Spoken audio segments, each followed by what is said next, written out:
पाकिस्तान में बैन हो रखे हैं।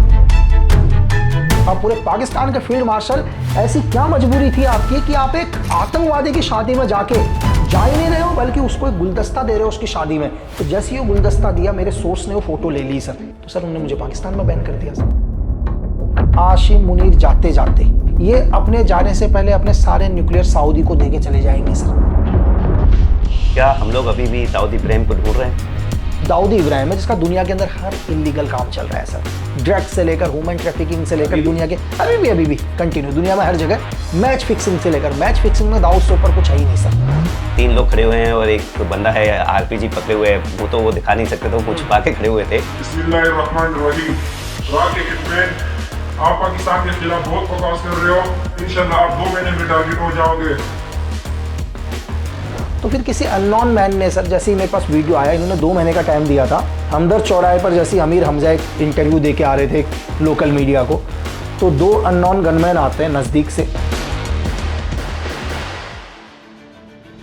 जब नेपाल की सरकार गिरी उससे 8 महीने पहले आपने सोशल मीडिया पर बताया था कि नेपाल में सरकार गिरने वाली है। कि हिंदुस्तान के लिए सबसे खतरनाक स्टेट कौन सा है हमारा बगल में, तो मैं बोलूँगा नेपाल से डेंजर कुछ हो ही नहीं सकता है सर। नेपाल के अंदर CIA भी मिलेगी सर, MSS भी मिलेगी, ISI भी भरी हुई मिलेगी नेपाल के अंदर। चाहे हिंदुस्तान के अंदर जाली करेंसी आ रही है, कहाँ से आ रही है भाई? नेपाल आ रही है सर। आपने एक ऑडियो क्लिप रिवील करी थी DGFI के किसी मेंबर की या ऑफिसर की, किलिंग हुई थी स्टूडेंट यूनियन लीडर की। तो हमारे एक सोर्सेज थे एक DGFI के अंदर, आपकी सिक्योरिटी की जिम्मेदारी पहले हमारी है, हम आपकी फैमिली को पहले निकालेंगे। और इस हकीकत को बांग्लादेश के लोगों को बताना बहुत ज़रूरी है, क्योंकि हर रोज़ लोगों के घरों को जला दिया जा रहा है। तो 6 टेरर कैंप इस टाइम बांग्लादेश की धरती में चल रहे हैं सर। इन सब टेरर कैंपों के अंदर कौन है? पाकिस्तान के स्पेशल फोर्स के ऑफिसर।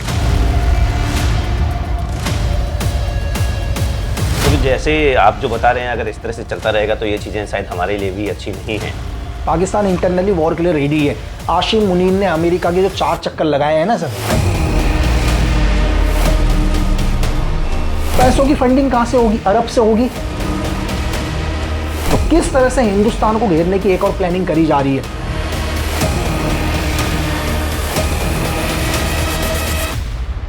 भरत तिवारी के घर गए। आपके सामने कोई आतंकवादी है और वो बोलता है मैं आत्मसमर्पण कर रहा हूं, तो क्या मारती है फौज उसको आत्मसमर्पण करने के बाद सर?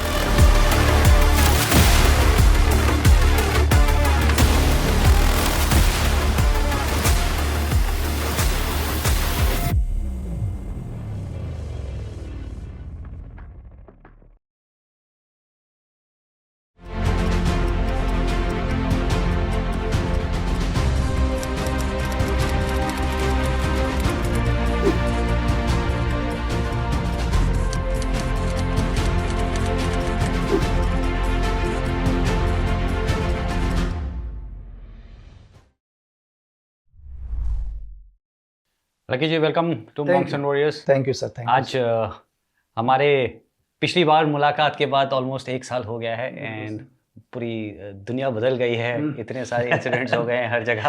पहले शांत था उस टाइम सर थोड़ा। आपका भी 1 मिलियन हो गया आपके चैनल में, तो हमें बहुत खुशी है, हम भी ग्रो कर गए हैं। नहीं बिल्कुल सर, बहुत थैंक यू। इनफैक्ट जो पिछली बार हमने आपके साथ पॉडकास्ट किया था तो वो दूसरा स्टूडियो था, हमने कहीं रेंट पे लिया हुआ था, बट ये आज हम अपने स्टूडियो में बैठे हुए हैं। बिल्कुल सर।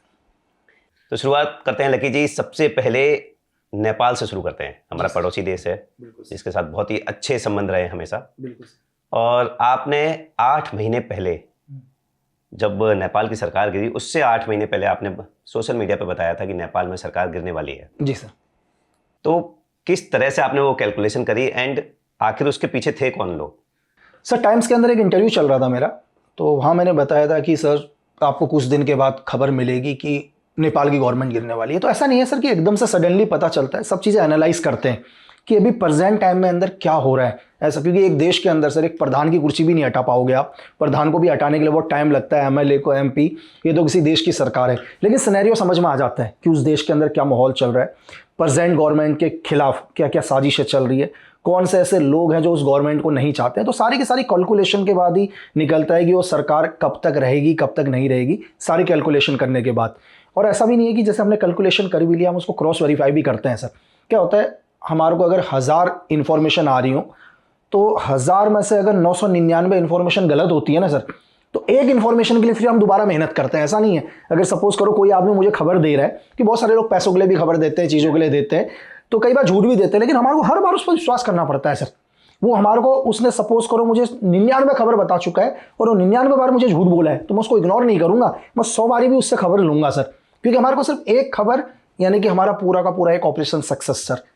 तो ये नेपाल के अंदर क्या है कि बहुत सारे लोगों को लगा कि लोगों ने हमारे RNW के ऊपर भी चीज़ें लगाई कि हमारे RNW के, लेकिन नेपाल में जो गवर्नमेंट गिरने का मेन रीज़न था, वो मेन रीज़न था सर चाइना से लोग नाराज़ थे, क्योंकि KP ओली गवर्नमेंट, जो भी गवर्नमेंट थी उस टाइम, वो पूरी की पूरी क्या थी, चाइना से इन्फ्लुएंस थी, या पूरा का पूरा कंट्रोल चाइना का चल रहा था। अब सोचो सर, देखो नेपाल के अपना एक अलग देश, हिंदू राष्ट्र देश, चाइना एक अलग, तो दोनों का धर्म, सब चीज़ों में बहुत फ़र्क है, तो लोग एक्सेप्ट नहीं कर रहे थे वो चीज़ें। तो धीरे धीरे लोगों के अंदर क्या है, एक अंदर ही अंदर गुस्सा फूटना, दूसरा चीज़ लगातार करप्शन होना। चाहे KP ओली ने जो बुद्धा एयरपोर्ट वगैरह बनाया, जबकि ज़रूरत नहीं थी उस एयरपोर्ट को बनाने की, लेकिन चाइना ने क्या किया, उनको फंड दिया, और चाइना अगर पैसा दे रहा है तो इसका मतलब पूरे के पूरे नेपाल को अपने कंट्रोल में लेगा, उसको पैसा तो लेना ही है वापस। जैसे आज पाकिस्तान के अंदर ग्वादर पोर्ट ले रखा है, श्रीलंका पोर्ट है, अभी आपने बांग्लादेश पोर्ट की बात देख रहे हैं। तो लोग नाराज़ थे और इसी का फ़ायदा उठाया विदेशी एजेंसीज़ ने। तो विदेशी एजेंसी चाहती थी कि यार ये सरकार हटनी चाहिए। कौन से विदेशी एजेंसी? आप उसको CIA भी ले सकते हैं सर, CIA का भी हाथ था। अच्छा, CIA वहाँ पे नेपाल में भी इंटरेस्टेड थी सर अभी भी है सर, अभी भी प्रेजेंट टाइम के अंदर आपको नेपाल के अंदर CIA भी मिलेगी सर, MSS भी मिलेगी, ISI भी भरी हुई मिलेगी नेपाल के अंदर, तो सारी एजेंसीज मिलेगी। क्योंकि मैं आपको, लोगों को ये लगता है कि इन फ्यूचर के लिए अगर सबसे डेंजर आप मुझसे पूछो कि हिंदुस्तान के लिए सबसे खतरनाक स्टेट कौन सा है हमारा बगल में, तो मैं बोलूंगा नेपाल से डेंजर कुछ हो ही नहीं सकता है सर। और ऐसा क्यों? अमेरिका भी इतना डेंजर नहीं हो सकता जितना नेपाल हो सकता है सर। अमेरिका लगभग 9000 माइल्स दूर है, अमेरिका हमसे। यस, हमारे बगल में नेपाल है सर, और नेपाल पूरा ओपन बॉर्डर है। एक पल के लिए सोचकर देखो आप कि अगर कोई विदेशी ताकतें इसको एक लॉन्च पैड की तरह यूज करती हैं तो हमको कितना नुकसान हो सकता है सर। इनफैक्ट ये भी है, आप एक सोच कर देखो ना सर, भी वहीं से हाईजैक हुआ था, क्या ना सर। क्योंकि अगर आज यूक्रेन और रशिया का झगड़ा क्यों चल रहा है सर, क्योंकि रशिया ने एक ही चीज बोला, हम उस पर आएंगे बाद में, लेकिन नेपाल जो हमारा इतना बड़ा पड़ोसी राज्य है, उसको अगर CIA, MSS, फ्रांस, दुनिया के कोई भी देशों ने उसको लॉन्च पैड, तो उससे खतरनाक देश हमारे लिए है ही नहीं कोई भी। पूरा का पूरा ओपन बॉर्डर है, कहीं से फेंसिंग तो है नहीं सर। हजारों लाखों लोग पर डे अंदर आ रहे हैं, पर डे यहां से वहां बाहर जा रहे हैं, तो कितना खतरनाक हो सकता है इस देश के लिए, लोग उसका अंदाजा नहीं लगाते हैं सर। तो अभी के हालात कैसे हैं, मतलब जो, बिकॉज जितना हम जानते हैं कि नेपाल के साथ हमारा बहुत अच्छा रहा है, और जो नेपालीज लोग हैं उनका और हिंदुस्तानी, उसका बहुत ही हमेशा बहुत अच्छे संबंध रहे। हाँ बिल्कुल, कहते हैं कि रोटी का संबंध रहा है, रोटी बहन माँ बहन का संबंध रहा है, शादी होती है हमारे हिंदुस्तान से। प्रेजेंट टाइम में नेपाल के साथ हमारे बहुत अच्छे रिलेशन चल रहे हैं सर। अगर आप बालिन शाह के साथ बोलें या सुदुम गुरुंग के साथ बोलें, नेपाल की गवर्नमेंट के साथ, राष्ट्रीय स्वतंत्रता पार्टी जो यंग पार्टी आई है, शायद मैं आपको एक चीज़ और बताऊं कि जिस टाइम गवर्नमेंट गिरी भी नहीं थी, KP ओली गवर्नमेंट गिरी नहीं थी, चल रही थी, उस टाइम मैंने अपने एक वीडियो में बोला था कि आने वाले वक्त में नेपाल की सबसे युवा की एक पार्टी है, वो है राष्ट्रीय स्वतंत्रता पार्टी, जो आने वाले टाइम में, मतलब लोगों को तब नाम भी नहीं पता होगा बाहर के लोगों को कि राष्ट्रीय स्वतंत्रता पार्टी कोई पार्टी भी है नेपाल की। चलो नेपाल के लोगों को पता है, लेकिन हिंदुस्तान या दुनिया के लोग आज देखो नेपाल की धरती की सबसे पावरफुल पार्टी है सर। तो अच्छा रिलेशन है हमारे इस टाइम नेपाल के साथ। और नेपाल अभी स्टेबल रहेगा सर? अभी नेपाल स्टेबल है, इस टाइम नेपाल अच्छा है, क्योंकि इस टाइम जनता ने सरकार चुनी है सर, लोगों का विश्वास है। देखो पहली बार मौका दिया है जो नेपाल की जनरेशन है, नेपाल की जनता है। अगर ये गवर्नमेंट वैसे काम करी जैसे लोगों ने भरोसा जताया है, तो गवर्नमेंट चलेगी और बहुत लंबी चलेगी सर। अगर उस पर आती है, अगर ये गवर्नमेंट अगर अमेरिका के इन्फ्लुएंस में नहीं जाती है तो गवर्नमेंट लंबी जाएगी। लेकिन एक ही चीज है कि उन्हें अमेरिका के इन्फ्लुएंस में नहीं जाना सर। और चाइना के इन्फ्लुएंस में? चाइना के इन्फ्लुएंस में तो है ही नहीं सर, KP ओली गवर्नमेंट है चाइना के इन्फ्लुएंस में, तो ये गवर्नमेंट चाइना के इन्फ्लुएंस में बिल्कुल नहीं जाएगी सर, बिल्कुल। ये जो इतने सारे एजेंसीज हैं वहाँ पे, तो अगर नेपाल में प्रेजेंस है तो उनका इधर इंडिया या चाइना? सर इंडिया, देखो आप हिंदुस्तान के अंदर कुछ भी देख लो सर, चाहे हिंदुस्तान के अंदर जाली करेंसी आ रही है, कहाँ से आ रही है भाई? नेपाल आ रही है सर। अब मैं आपसे ये कहता हूँ कि JNK के अंदर जो टेररिस्ट जा रहे हैं, लोगों का लगता है कि यार नेपाल से अंडरग्राउंड बहुत सारे टनल्स हैं या नदी के रास्ते या जंगल के अंदर से रात को मतलब वो लोग आते हैं। लेकिन मैं आपको ये बोलूँ कि एक पल के लिए बताओ सर मेरे को, अगर नेपाल के रास्ते आ रहे हो तो आप क्या कर लोगे सर? चलो मुझे इतना बताओ कि नेपाल के रास्ते आ रहे हैं, कुछ लोग आते हैं नेपाल से, हमारे कितने 24 बॉर्डर लगते हैं नेपाल के साथ, ओपन बॉर्डर है 24, ठीक है। चाहे बिहार से आ रहे हो, गोरखपुर से आ रहे हो, उत्तराखंड से आ रहे हो, कैसे भी आ रहे हो, लोग टूरिस्ट की तरह आ रहे हैं। एग्जाम्पल के लिए बिहार में आए, 4-5 दिन बिहार रहे, घूमते घामते JNK चले गए, JNK में उनकी पहले से उनकी टीम है सर, उनके स्लीपर सेल पहले से ही है, यहाँ वो वेपन ले लेते हैं। तो आप इसको कैसे डिनाई कर सकते हो कि नेपाल के रास्ते नहीं आ रहे हैं सर? वो हमें दिखाई नहीं देता है, हमें सिर्फ ये लगता है कि जो आदमी हथियार लेके आएगा वही आतंकवादी है। यार हथियार तो यहाँ भी अवेलेबल हो जाएंगे ना सर, वेपन्स तो यहाँ दुनिया भर के पड़े हुए हैं उनके पास, सिर्फ आदमी आना, और ट्रेंड है वो पहले से ही, ट्रेनिंग करके आ रखे हैं वो लोग, नॉर्मल तरीके से आएंगे, वो नहीं आएंगे कुर्ते पैजामे के अंदर। जैसे लोगों ने एक जहन में दिमाग डाल दिया कि आतंकवादी की बड़ी बड़ी दाढ़ी होती है, ये होती है, कुर्ता पैजामा होता है, हाथ में AK-47 रॉकेट लॉन्चर। अरे भाई नॉर्मल आएंगे, पैंट शर्ट में आएंगे, बिल्कुल बढ़िया तरीके से फोटो खींचते बिल्कुल करके जाएंगे, फिर अपना रूप में आ जाएंगे। तो ये हमारे लिए बहुत बड़ी समस्या है सर। ये बताइए, आपने कुछ नेपाल के प्राइवेट जेट के बारे में भी बताया था, वो क्या था इंसिडेंट? सर एक्चुअली क्या था कि नेपाल के अंदर एक प्राइवेट जेट था और किसी को नहीं पता उस टाइम, तो हमारे को एक इनपुट मिलती है, मेरे को बोला यार कि यार सर कि नेपाल की धरती में ऐसा ऐसा एक प्लेन खड़ा है। कहाँ? प्लेन खड़ा है तो नेपाल के शायद बुद्धा एयरपोर्ट पर था वो प्लेन, नॉर्मली तरीके से, और प्राइवेट जेट था, मतलब कॉमर्शियल फ्लाइट नहीं थी, एक प्राइवेट जेट था। तो मैंने कहा यार कि ये तो नेपाल गवर्नमेंट को पता होगा। बोला नहीं सर, किसी गवर्नमेंट को नहीं पता। मैंने कहा ये कैसे पॉसिबल है यार? तो उन्होंने बोला कि एक्चुअली क्या, बुद्धा एयरपोर्ट जो है वो पब्लिक के लिए इतना नहीं खुला, कमर्शियल फ्लाइट के लिए नहीं खुला हुआ है। उसमें कई बार क्या होता है, चाइना के अपने मिलिट्री एयरक्राफ्ट या वो चीज़ें आती है, लेकिन वहाँ पर एक प्लेन होना। तो मैंने उसको कंफर्म किया, तब मुझे पता चला कि ब्रिटेन के एक बहुत बड़े बिजनेस ट्राइकॉन है, बहुत बड़े बिजनेस ट्राइकॉन, उनको आजीवन वो संसद में बैठ सकते हैं, उनको इलेक्शन लड़ने की ज़रूरत नहीं है। तो सर नेपाल की धरती में आए थे, फरवरी में आए थे, इनको लाइव पेयर का अवार्ड है, मतलब इनको कभी इलेक्शन लड़ने की ज़रूरत नहीं है, जब तक ये ब्रिटेन में रहेंगे उनके संसद में रह सकते हैं। इनका नाम था लॉर्ड माइकल अस्कॉफ, एक बहुत बड़े बिजनेस टाइकॉन सर। तो एक्चुअली में इनका आने का रीज़न क्या था? इनका आने का रीज़न था, ये नेपाल में आए, नेपाल की गवर्नमेंट से नहीं मिले। मैंने कहा is the big business tycoon. ये किससे मिले? गोरखा सोल्जरों से सर। मतलब ये सोचो कि ये 3 दिन तक वहाँ की आर्मी के साथ थे, और ये बात ना तो नेपाल गवर्नमेंट को पता, ना दूसरे देशों की गवर्नमेंट को। एक सोचने वाली बात है सर कि दुनिया का इतना बड़ा बिजनेस टाइकॉन आदमी आएगा तो बिजनेस मीटिंग के लिए आएगा, मतलब एक आदमी अगर दुनिया में कहीं भी जा रहा है तो बिजनेस टाइकॉन्स के साथ मीटिंग करेगा।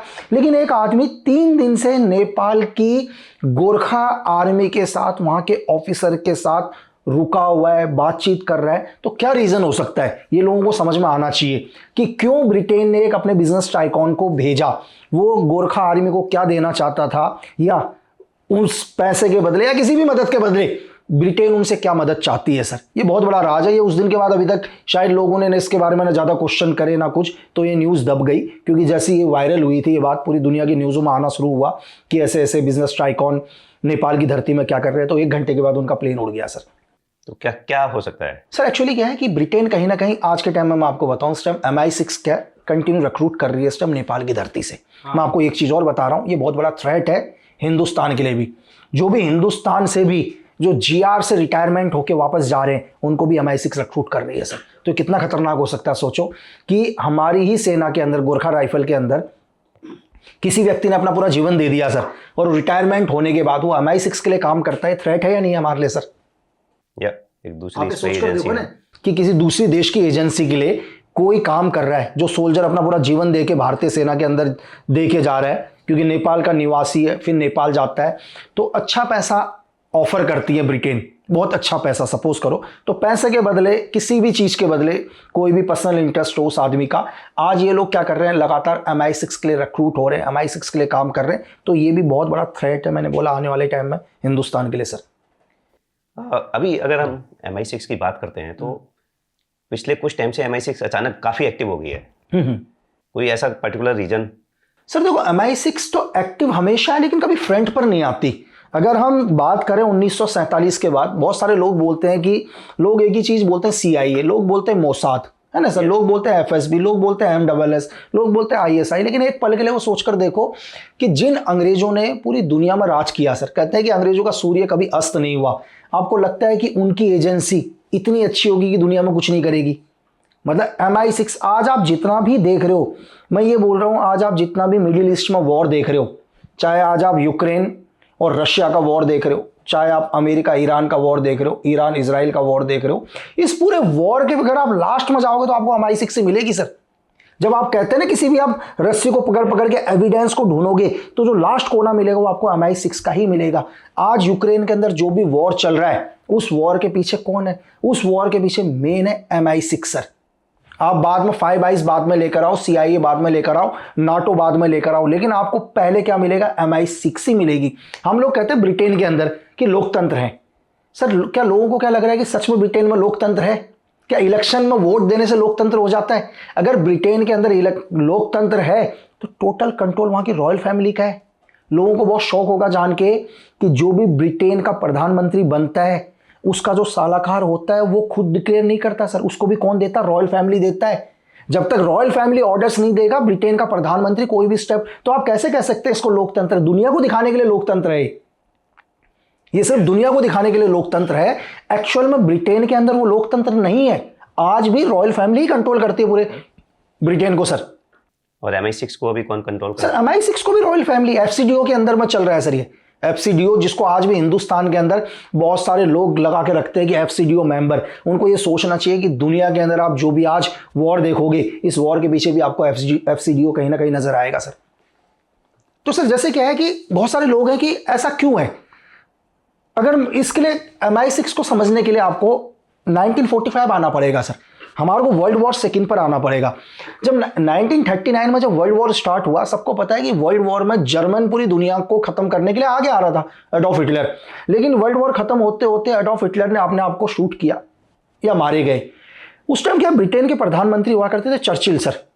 चर्चिल ने एक चीज बोला, चर्चिल ने बोला कि चलो ठीक है यार, हमने जर्मन को हरा दिया, लेकिन दुनिया के अंदर जिन्होंने जर्मन को हराया है वो पावरफुल देश कौन से हैं? उनमें सबसे पावरफुल देशों में था सर USSR। उस टाइम USSR था। तो उन्होंने एक ऑपरेशन स्टार्ट किया। आज भी जो बहुत सारे लोग इस पॉडकास्ट को देखेंगे तो अगर हम इस ऑपरेशन के बारे में बात करूंगा तो 2 या 3 दिन लग जाएंगे बात करने में, लेकिन एक वर्ड डालना, ऑपरेशन एंथिकेबल। ये चर्चिल का किया हुआ ऑपरेशन था, MI6 का ऑपरेशन। इस ऑपरेशन का एक ही मकसद था सर, इस ऑपरेशन का एक ही था कि किसी भी कीमत पर USSR को तोड़ दो। आप सोचो कि 1945 1 जून को ये ऑपरेशन स्टार्ट हुआ था और 90 के दशक में आते आते, शायद 91 के दशक में आते आते USSR टूटा। लेकिन जब USSR टूट गया, चर्चिल तो पहले ही खत्म हो गए थे, लेकिन ऑपरेशन ग्राउंड पर लगातार चल रहा था। लेकिन MI6 ने यह कल्पना नहीं करी थी कि USSR टूटने के बाद भी रशिया इतना पावरफुल निकलेगा। मेरी बात समझ रहे हैं? तो किसी भी कीमत पर रशिया को फिर खत्म करना। अगर आप 2000 के दशक से देखो तो ऑपरेशन एंथिकेबल 45 से कंटिन्यू चल रहा है, और जो आज जो यूक्रेन के अंदर जो रशिया और यूक्रेन का वॉर चल रहा है वो भी ऑपरेशन एंथिकेबल का ही एक हिस्सा है। अब इन्होंने क्या किया सर? देखो आज दुनिया के अंदर किसी भी, अगर आप मुझसे पूछोगे थल सेना अध्यक्ष की एज कितनी होगी, वायुसेना कितनी होगी, मैं बोलूंगा सर 58 साल के आसपास होगी। मतलब 55-56 साल के आसपास ही थल सेना, जल सेना, वायुसेना या हमारे RNW के जो चीफ होंगे या दुनिया के कोई भी चीफ 58 साल के आसपास एज होती है। आप ब्रिटेन की हिस्ट्री उठाकर देख लो, जब से MI6 बनी है ब्रिटेन की, यानी कि किसी भी जो संगठन है या एजेंसी है उसका जो लास्ट रैंक उसका चीफ ही होता है सर। थल सेना अध्यक्ष 3 साल के लिए बनेंगे तो रिटायरमेंट जाएंगे। सेम हमारे RNW का भी जो चीफ होगा, मतलब जो भी रिटायरमेंट की उम्र होगी किसी IPS IAS की, 57 के अंदर उन्हें बनाया जाएगा RNW का चीफ या IB का चीफ या NIA का चीफ, तो उसके बाद उनकी रिटायरमेंट। लेकिन ब्रिटेन में ऐसी क्या मजबूरी थी ब्रिटेन की कि उन्हें 47 ईयर की महिला को चीफ बनाना पड़ा? आप एक बार उसके लिए सोचकर देखो कि आज तक तो ब्रिटेन में ऐसा हुआ ही नहीं कि ब्रिटेन के अंदर भी MI6 का चीफ कौन बनेगा यार जिसकी 57 एज हो गई है ना सर। 56 एज है तो 3 साल के MI6 का। आपको पता है ब्लेज मैथ्रीवेली की आज के टाइम में उम्र शायद 48 या 49 एज होगी अभी प्रेजेंट टाइम में, लेकिन क्यों ऐसा लगा कि इन्हें MI6 का चीफ बनाना चाहिए? क्या ऐसा नहीं है कि सीनियर लोग नहीं थे सर? बहुत सीनियर होंगे यार, मतलब ब्लेज मैथ्रीवेली से सीनियर तो होंगे ही ना बहुत ज्यादा। उनके कितने सीनियर जिनकी उम्र 57 है, 56 है, लेकिन आपने 47 ईयर की महिला को MI6 का चीफ बना दिया।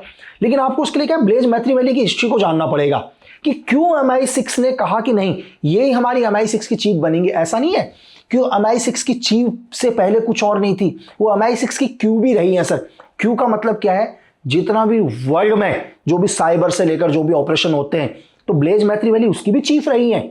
जहां सोचो कि 57-58 में कोई चीफ बनती है, तो लगभग 40 साल की उम्र में ब्लेज मैथ्रीवेली को उसका भी चीफ बना दिया, क्यू का चीफ।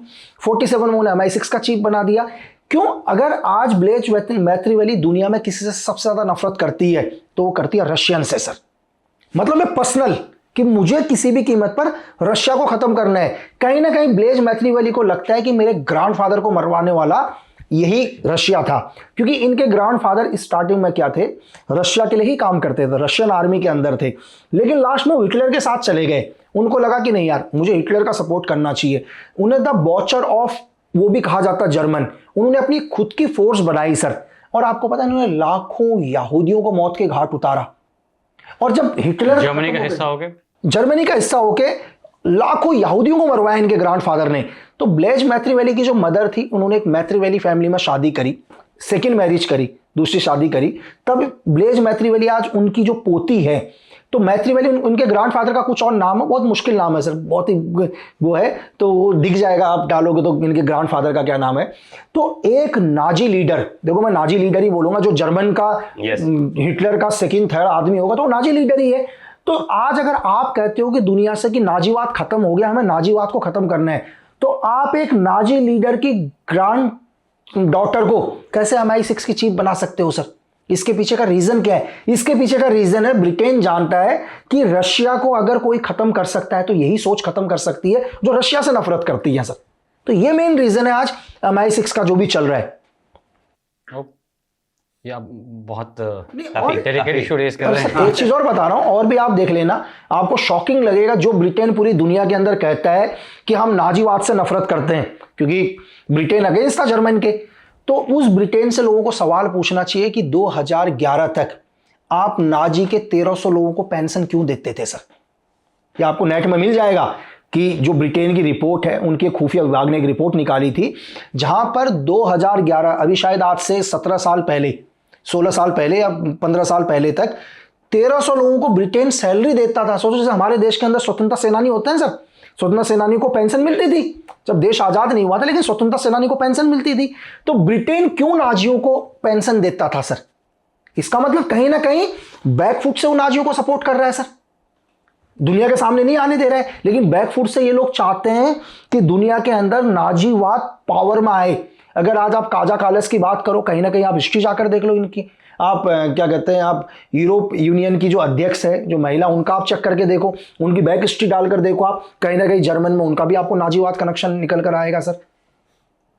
तो सर हम आते हैं यूक्रेन के ऊपर। मैं नाजीवाद पर बात कर रहा था कि वॉर के टाइम में ऐसी क्या मजबूरी थी कि डिप्टी पीएम को अपना रिजाइन देके यूक्रेन का एडवाइजर बनना पड़ रहा है, इकोनॉमिकल एडवाइजर क्रिस्टिया फिलाइन। आप उनकी बैक हिस्ट्री पर जाओगे तो आपको कहीं ना कहीं कनेक्शन निकलेगा कि इनका जर्मन के साथ बहुत गहरा संबंध रहा है सर। ये हमेशा नाजीवाद को सपोर्ट करते हैं।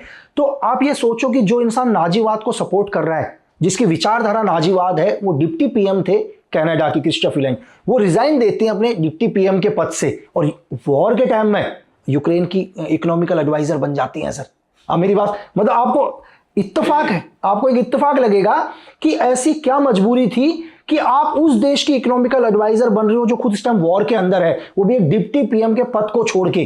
क्यों? क्योंकि MI6 को पता है, नाटो को पता है, CIA को पता है कि ये एक सही महिला है जो यूक्रेन को इस टाइम कंटिन्यू रशिया के साथ वॉर में आगे बढ़ा सकती है, क्योंकि नफरत करती है रशियन से। तो हमारे को जो दुनिया के अंदर नजर आ रहा है उसके पीछे सर पूरा का पूरा एजेंसी की कैसे उन लोगों को पावर में लेकर आते हैं। तो बहुत सारे लोगों को लग रहा होगा सर कि क्वेश्चन होगा यार कि क्यों नाजियों को पावर में लेके आएंगे, ऐसा मतलब कि MI6 क्यों नाजी को पावर में लेके आएंगे, नाटो क्यों नाजी को पावर में लेके आ रहे हैं। तो एक बहुत आसान क्वेश्चन, जो व्हाइट कॉलर वाला आदमी होता है, आपने देखा होगा मोहल्ले के अंदर सफेद कपड़े पहनकर चलता है, हाथ जोड़ के चलता है, तो इसका यह मतलब नहीं कि उसके दुश्मन नहीं होते, उसके दुश्मन बहुत होते हैं, लेकिन वो समाज में ऐसे बनकर चलता है सर कि जैसे वो बहुत सज्जन व्यक्ति है, किसी को गाली तक नहीं देता है ना। तो ये आप लगा लो ब्रिटेन कि दुनिया के अंदर बिल्कुल हाथ जोड़ने वाला आदमी चीज है, बहुत सज्जन सा।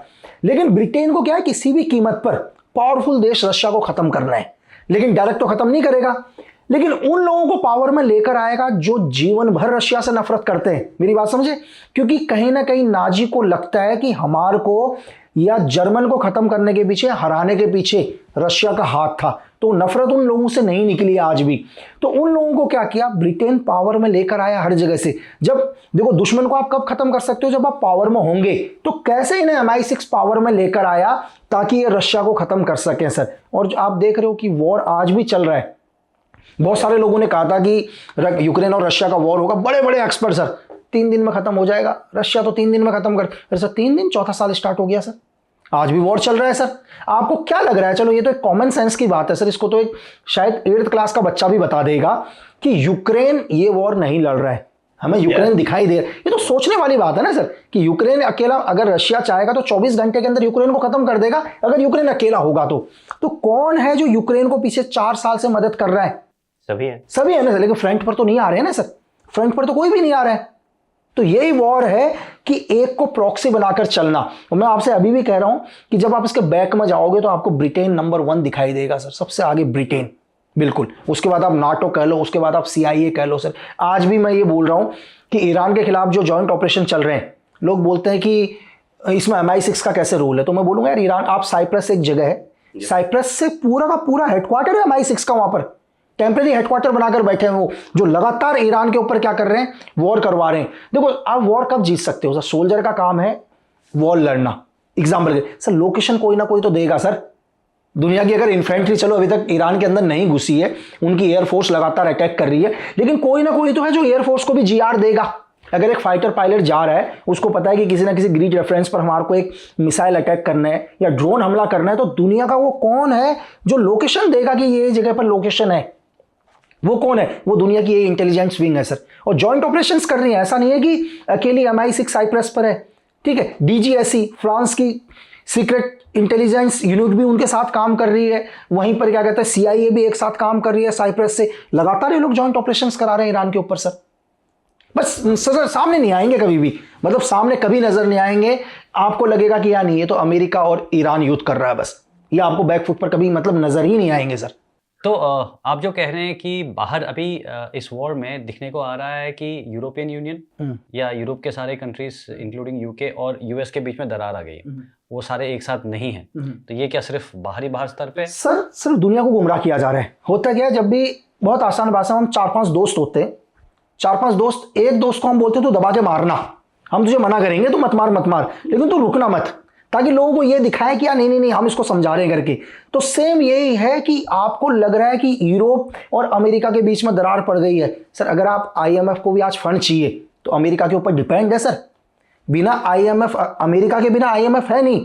यूरोप के अंदर सर, आप यूरोप में किस, अच्छा आज बोलता है कि फ्रांस बोलता है हम साथ में नहीं है। अगर आप साथ में नहीं हो तो आपने अपनी नेवी क्यों मूव करी है? अगर आप ब्रिटेन बोलता है कि हम नहीं है अमेरिका के साथ, तो सर आपकी रॉयल एयरफोर्स क्या कर रही है?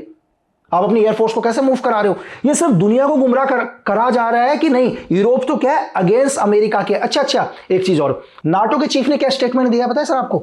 हम अमेरिका के साथ इस वॉर में नहीं है, अमेरिका जो कर रहा है वो गलत कर रहा है, ये नाटो बोलता है। और नाटो के चीफ अपना एक ओपन स्टेटमेंट देते हैं एक सेमिनार के अंदर कि जो भी डोनाल्ड ट्रंप कर रहे हैं वो बिल्कुल सही कर रहे हैं।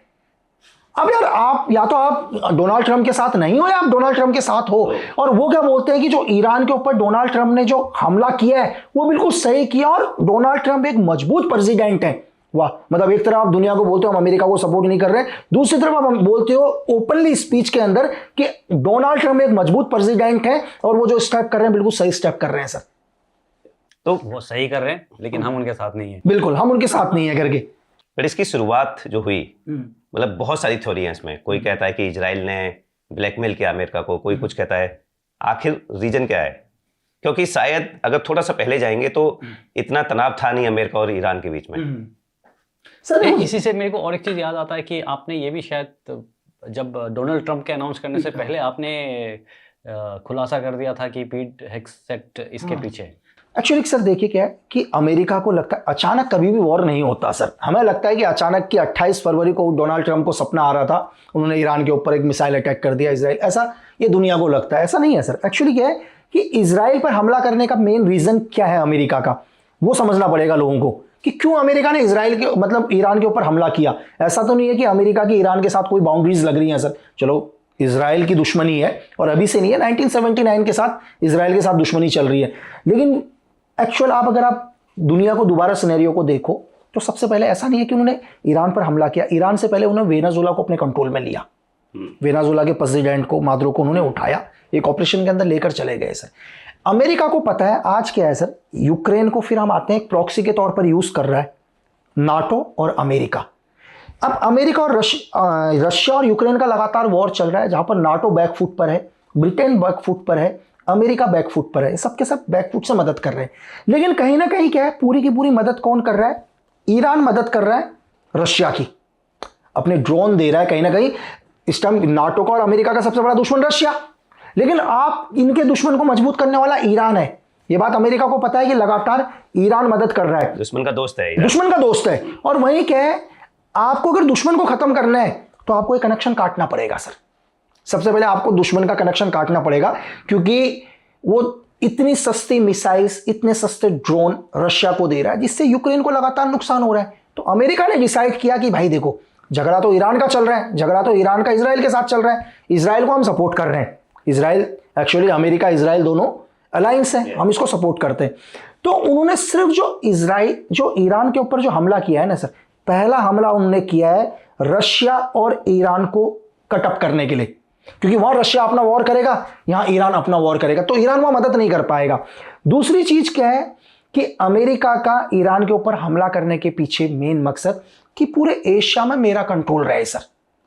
बात समझ रहे हैं? क्योंकि मुझे एशिया को अपने कंट्रोल में रखना है, तो ईरान मेरे पास होना चाहिए, मुझे रिजीम चेंज करना है। अरे चलो आपने रिजीम चेंज कर दिया ना यार, आपने खमनेई को मार दिया, रिजीम चेंज हो गया, तो आप वॉर रोक दो। लेकिन आज भी आपका वॉर चल रहा है, आप हर रोज बोलते हो हम सीज फायर कर रहे हैं, फिर आप सीज फायर को तोड़ देते हो। नहीं, क्यों? क्योंकि आपको पूरा का पूरा ईरान पर अपना कंट्रोल चाहिए। आपको ईरान को अपने कंट्रोल पर रहकर अपनी आर्मी यहां बैठानी है, ताकि आप पूरे एशिया को यहां पर कंट्रोल कर सको। सिर्फ आपने एक बहाना बनाया है, आपका सिर्फ एक बहाना है कि ईरान क्या कर रहा है, परमाणु बम बना रहा है। ये आपने दुनिया को गुमराह किया अमेरिका ने 2000 के दशक में भी। और ये रिपोर्ट किसने दी थी? फिर हम आ जाते हैं MI6 ने।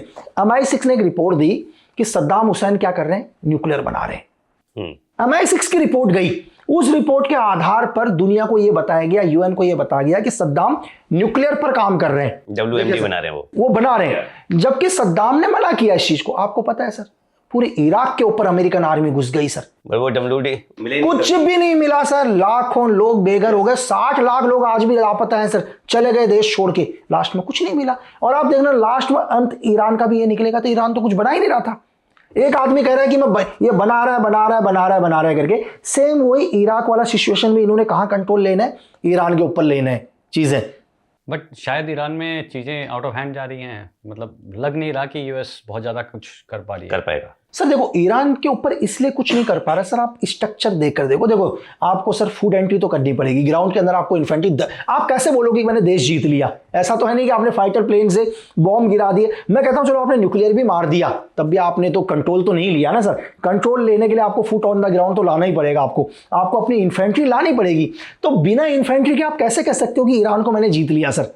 चलो कल आप ईरान के ऊपर एक न्यूक्लियर वॉर भी कर देते हो, ईरान तबाह हुआ है, लेकिन आपके कंट्रोल में नहीं आया। आपके कंट्रोल में तभी आएगा जब आपकी फौज ईरान के अंदर होगी और ईरान को कंट्रोल करेगी। लेकिन सर ईरान देखो, ईरान का स्ट्रक्चर इराक का जैसा नहीं है, ईरान वेनेजुएला भी नहीं है, है ना। आप जैसे अंदर जाओगे, ईरान पूरी दुनिया के अंदर प्रॉक्सी के लिए माना जाता है सर। आज पूरी दुनिया के अंदर ईरान के स्लीपर सेल हैं, हिजबुल्लाह ईरान का है।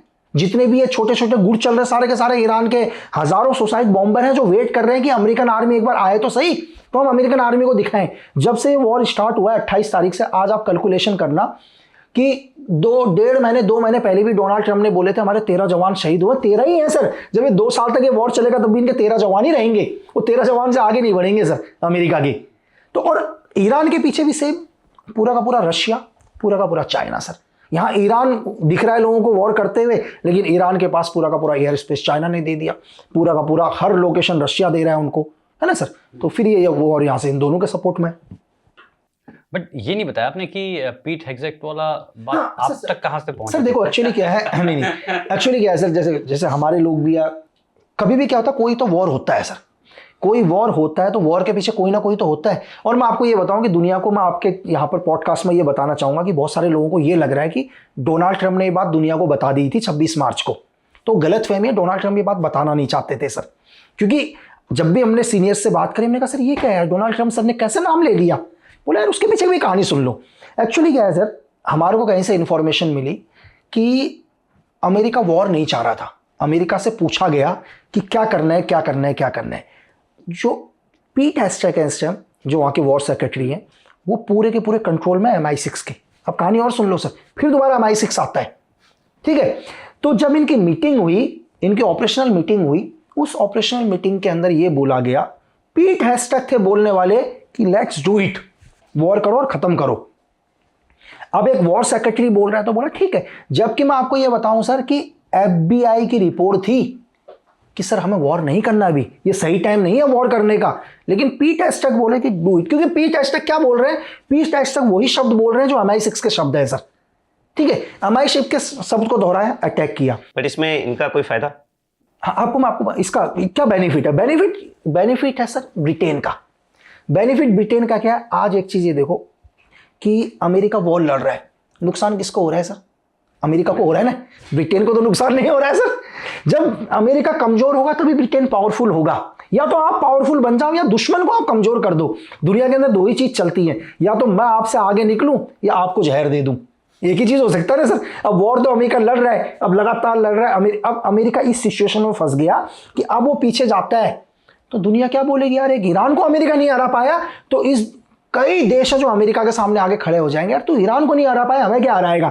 अमेरिका की तो बन चुकी है नाक की बात। नवंबर में है इलेक्शन, शायद 12 नवंबर या 8 नवंबर को मिड टर्म इलेक्शन है। अब उनको पता है अगर ये वॉर हमने तब तक नहीं रोका, हम इलेक्शन में भी हमारे को नुकसान पड़ जाएगा। अमेरिका उस दुविधा में फंसा हुआ है सर, ना तो ये वॉर कर सकता है ना वॉर बैक में जा सकता है। ऐसी सिचुएशन में अमेरिका फंसा हुआ है, ठीक है। अब होता क्या, ईरान भी नहीं चाहता सीज फायर करना। ईरान क्यों नहीं चाहता? आप कभी भी इनके सीज फायर लेकर चलो तो आपको लगेगा दोनों देश चाहते ही नहीं सीज फायर करना। इनकी ऐसी शर्तें हैं जो दुनिया में, अमेरिका की ऐसी शर्त है जो ईरान कभी नहीं मानेगा, ईरान की ऐसी शर्त है जो वो कभी, क्योंकि दोनों देश चाहते ही नहीं है। क्यों नहीं चाहते सर? रशिया नहीं चाहता ये वॉर रुके। अगर ये वॉर रुक गया तो फिर पूरा का पूरा फोकस नाटो का कहां पर आएगा? यूक्रेन पर आएगा। नहीं, बट उसे भी तो सपोर्ट मिलेगा ईरान किसे? रशिया को। नहीं सर, पूरी सर देखो, यहां तो पूरा नाटो लग गया ना सर पीछे, यहां तो पूरा का पूरा नाटो लग गया पीछे। बट शुरू में इसी बात को हम ऐसे समझ रहे थे कि नाटो चाहती है कि ईरान और रशिया के बीच में दरार डालने के लिए, इसीलिए ईरान को एंगेज किया। हाँ, लेकिन दूसरा कंट्रोल भी, पूरे एशिया के ऊपर कंट्रोल भी इसका। सेकंड चीज, और सिर्फ ईरान का कटअप करने से ही नहीं, बाकी अमेरिका का कंट्रोल भी एशिया के अंदर आ जाए ना सर। देखो अफगान में तो कंट्रोल नहीं है, अफगान से तो उन्हें वापस जाना पड़ा। चाहे 20 साल ये लोग अफगान के अंदर रहे, लेकिन इन्हें अपनी आर्मी वापस लेकर जानी पड़ी। तो ईरान, देखो ईरान अगर 100% भी डायरेक्ट भी आ जाएगा रशिया के साथ, तो रशिया को फिर भी इतना, रशिया एक पावरफुल है, 60 लाख की, अगर आप उनकी रिजर्व भी लगा लो तो 60 लाख की आर्मी लेकर चल रहा है सर रशिया आज के टाइम में। अभी उसने अगर यूक्रेन वॉर में भी अपनी आर्मी लेकर आया है तो 4.5 लाख के आसपास की आर्मी आई है, तब भी 55 लाख की आर्मी रिजर्व में है। रशिया की रिजर्व फोर्स को भी लगा कर रखो। तो एक्चुअल क्या है, इस वॉर पर अब सिचुएशन ये आ गई है कि अमेरिका बैकफुट नहीं जा सका सर। अमेरिका बैकफुट जाएगा तो अमेरिका को तो नुकसान है। वो ऐसी सिचुएशंस के ऊपर है। अब हुआ क्या, सेम मीटिंग दोबारा हुई 26 मार्च को, जब डोनाल्ड ट्रंप ने प्रेस कॉन्फ्रेंस में दुनिया को यह बताया कि ये हमारे को वॉर में लेकर आए। पीट हेगसेथ का जब पहली बार नाम दुनिया को, वो कहानी क्या हुई, कहानी हुई जब इनकी प्रेस, जब ये लोग अपने वॉर रूम के अंदर थे तो डोनाल्ड ट्रंप ने, गुस्सा तो होगा ना सर, एक लीडर बोल रहा है भाई मेरे इलेक्शन है नवंबर के अंदर, मेरे नवंबर में इलेक्शन है, ये वॉर खत्म नहीं हो रहा। क्योंकि इनको लगा था कि जैसे हम अटैक करेंगे अगले दिन ईरान बोलेगा भाई हम हार गए, हम सरेंडर करते हैं, अमेरिका तुम्हारा ही है। ये तो कंटिन्यू कर रहे हैं। तो डोनाल्ड ट्रंप जब गुस्सा थे तो जो FBI के चीफ थे और भी वहाँ बैठे हुए थे जनरल वगैरह, बोला सर हमने तो आपसे पहले ही कहा था कि हमें ये सही टाइम नहीं है वॉर में जाने का। तो बोला क्यों किया? बोला सर पीट हेगसेथ ने बोला। अब वो गल में पीट हेगसेथ था, तो वो बात डोनाल्ड ट्रंप के दिमाग में रह गई सर। ऐसा नहीं है कि प्रेस कॉन्फ्रेंस में कहना चाहता था वो। क्या हो जाता है, अगर मैं यहाँ से अभी कुछ बात करके गया हूँ और आप में से कोई मेरे साथ आएगा तो अच्छा, जब प्रेस कॉन्फ्रेंस हुआ तो सेम पब्लिक ने भी सवाल पूछ लिया कि सर आपने ये वॉर क्यों किया? बोला ये थे मुझे वॉर में लाने वाले। तो एक्चुअल में ऐसा नहीं है कि उनका प्लान था पीट हेगसेथ का बताने का कि दुनिया के अंदर, अब अचानक उनके बगल में राइट हैंड में उनके पीट हेगसेथ। तो जब वर्ल्ड मीडिया ने उनसे पूछा सर कि आप अमेरिका क्यों इस वॉर में गया है, क्यों इस वॉर में गया, क्योंकि अमेरिकन लोग भी पूछ रहे थे, अमेरिका की मीडिया थी सर वहां पर जो डोनाल्ड ट्रंप से नाराज थे। डोनाल्ड ट्रंप से नाराज है कि सर आपने हमें वॉर, बोला नहीं ये लेकर गए वहां पर। तो एकदम से उन्होंने वो दिखे पीट हेगसेथ, तो पीट हेगसेथ का बताना नहीं चाहते थे कि पीट हेगसेथ हमें वॉर में लेकर गया। तो सिचुएशन ऐसा हुआ, तो लोगों को ये लग रहा है कि डोनाल्ड ट्रंप ने पूरी दुनिया को बताया नहीं, अचानक हुआ है सर। और ये सब में अपने बेंजामिन नेतन्याहू जी खाली बैठे हैं, मतलब सर वो अपना कर रहे हैं सर। और आपको मैं एक बहुत चीज़ और बता रहा हूँ सर, ऐसा नहीं है कि डोनाल्ड ट्रंप को भी हर चीज़ पता है, डोनाल्ड ट्रंप से भी बहुत चीज़ें छुपाई जा रही हैं। क्या है, जब इजराइल ने या अमेरिका ने एक मिसाइल गिराई थी, उनके कितने बच्चे एक साथ मारे गए थे, बहुत स्कूल के बच्चे मारे गए थे। आपको पता है डोनाल्ड ट्रंप से सर एक सवाल पूछा था अमेरिकन मीडिया ने कि सर हमने मासूम बच्चों को मार दिया। आपको पता है डोनाल्ड ट्रंप जब वो सवाल पूछ रहे थे, आप पीट हेगसेथ की बॉडी लैंग्वेज चेक करना सर, पीट हेगसेथ बहुत घबराए हुए वहां पर जिस सवाल को पूछते हुए। तो डोनाल्ड ट्रंप ने पीट हेगसेथ से पूछा कि हमने बच्चों को मारा है, बोला नहीं सर इन्वेस्टिगेशन चल रहा है। यहां तक कि डोनाल्ड ट्रंप को भी यह गुमराह किया उन्होंने कि ईरान ने ही अपने बच्चों को मारा और हमारे ऊपर ब्लेम लगाया जा रहा है। अब ये सोचो कि एक देश के प्रेसिडेंट को भी उन्हीं की एजेंसी गुमराह कर रही है। अब मेरी बात समझ रहे हैं? एक लीडर अपनी एजेंसी से पूछता है कि हमने, वो बोलता है नहीं सर हम इन्वेस्टिगेशन कर रहे हैं। तो इसका मतलब कि डोनाल्ड ट्रंप को भी यह गुमराह कर रहे हैं कि इन बच्चों को मारने वाला खुद ईरान और हमारे ऊपर ब्लेम लगाए। तो एक लीडर को कौन गुमराह कर रहा है सर दुनिया में? अब देखो सर, अगर डोनाल्ड ट्रंप, तो ऐसा नहीं है कि कोई इंडियन मतलब अमेरिकन आर्मी में कमीशन लेके उस जगह तक पहुंचे, एक लीडर है सर, 5 साल के लिए आए उनको पता नहीं है कि एजेंसीज के अंदर क्या होता है। मैं आपसे हमेशा बोलता हूं कि दुनिया के कोई भी प्रेसिडेंट हो, प्राइम मिनिस्टर हो, वो अपने देश की एजेंसी को इस धरती के अंदर कोई नहीं है जो 100% समझ सकता है ना सर? तो ये बहुत मुश्किल है, उन्हें कितनी चीजें बताई जाती हैं और कितनी चीजें उनसे छुपाई जाती है, ये उस देश की एजेंसी जानती है सर। तो लकी जी अभी आते हैं अपने दूसरे पड़ोसी बांग्लादेश के ऊपर। बिल्कुल सर। आपने एक ऑडियो क्लिप रिवील करी थी DGFI के किसी मेंबर की या ऑफिसर की, जी सर, एंड जो किलिंग हुई थी स्टूडेंट यूनियन लीडर की, जी सर, उस्मान हादी की। तो उसके बाद नेक्स्ट डे उन्होंने कॉन्फ्रेंस करा और जो वायलेंस, काफ़ी हिंसा भड़क चुकी थी, वो कंट्रोल हो गई। हाँ सर, एक्चुअली क्या था, देखिए सर, बांग्लादेश के हालात आप सबको पता है सर कि बांग्लादेश के अंदर क्या हुआ था। अवामी लीग की जो सुप्रीम लीडर थी शेख हसीना, वो हिंदुस्तान आई, लेकिन क्या हुआ, फिर भी यूनिस गवर्नमेंट को और बांग्लादेश में जो ISI का इन्फ्लुएंस था पूरा का पूरा, वो और पब्लिक पर नफरत फैलाना चाहते थे कि बांग्लादेश के अंदर इतनी नफरत फैल जाए शेख हसीना के लिए। जब शेख हसीना के लिए फैलेगी तो हिंदुस्तान के लिए फैलेगी, क्योंकि शेख हसीना इंडिया के अंदर आई। तो उन्होंने क्या किया, अपने ही लीडर को मरवा दिया। और आपको पता है सबसे बड़ी चीज कि उनका लीडर जो उस्मान हादी था, यूनियन जो स्टूडेंट लीडर था, वो ऑन द स्पॉट मर गया था। लेकिन बांग्लादेश गवर्नमेंट ये दिखा रही थी कि हम अपने इस बच्चे से कितना प्यार करते हैं। उसको सिंगापुर लेकर गए, मरे हुए को 5 दिन हॉस्पिटल में रखा, 5 दिन के बाद डिक्लेयर किया। तो बांग्लादेश के अंदर सर आपने देखा होगा एक हिंदू लड़के को भी जिंदा जला दिया था। तो बहुत ज़्यादा हिंसा हुई। तो हमारे सोर्सेस थे एक DGFI के अंदर, तो कई टाइम से, तो हमने उनसे एक फेवर मांगा। हमने कहा सर ये हमारे को, हमने बात हुई हमसे, तो हमारे होने के बाद हमने उनको रिकॉर्डिंग किया। हमने कहा सर हमारी मजबूरी है, इसको बांग्लादेश के आवाम को बताना। उन्होंने कहा हमारी मेरी लाइफ, मेरी फैमिली खत्म कर देंगे। ऐसा तो नहीं है कि मेरी आवाज़ नहीं जानते, मेरी आवाज़ तो सब जानते हैं। तो हमने कहा सर कि आपकी फैमिली की जिम्मेदारी, आपकी सिक्योरिटी की जिम्मेदारी पहले हमारी है, हम आपकी फैमिली को पहले निकालेंगे। और इस हकीकत को बांग्लादेश के लोगों को बताना बहुत ज़रूरी है, क्योंकि हर रोज़ लोगों के घरों को जला दिया जा रहा है। तो हमारे आदमी को सेफ निकालने के बाद, जहाँ भी हमने उनको निकाला, उसके बाद हमने उसको आउट करा बांग्लादेश के अंदर। और ये देखिए सर कि एक अच्छी चीज़ कि ये ऑडियो बांग्लादेश में आती, अगले दिन उस्मान हादी का बड़ा भाई उमर हादी ने एक प्रेस कॉन्फ्रेंस करी पूरी बांग्लादेश में और बोला कि मेरे भाई को मरवाने वाला यूनिस है, यूनिस खान और ISI ने मेरे भाई को मरवाया। तो कहीं ना कहीं तक बहुत टाइम तक ये हिंसा कम हुई सर।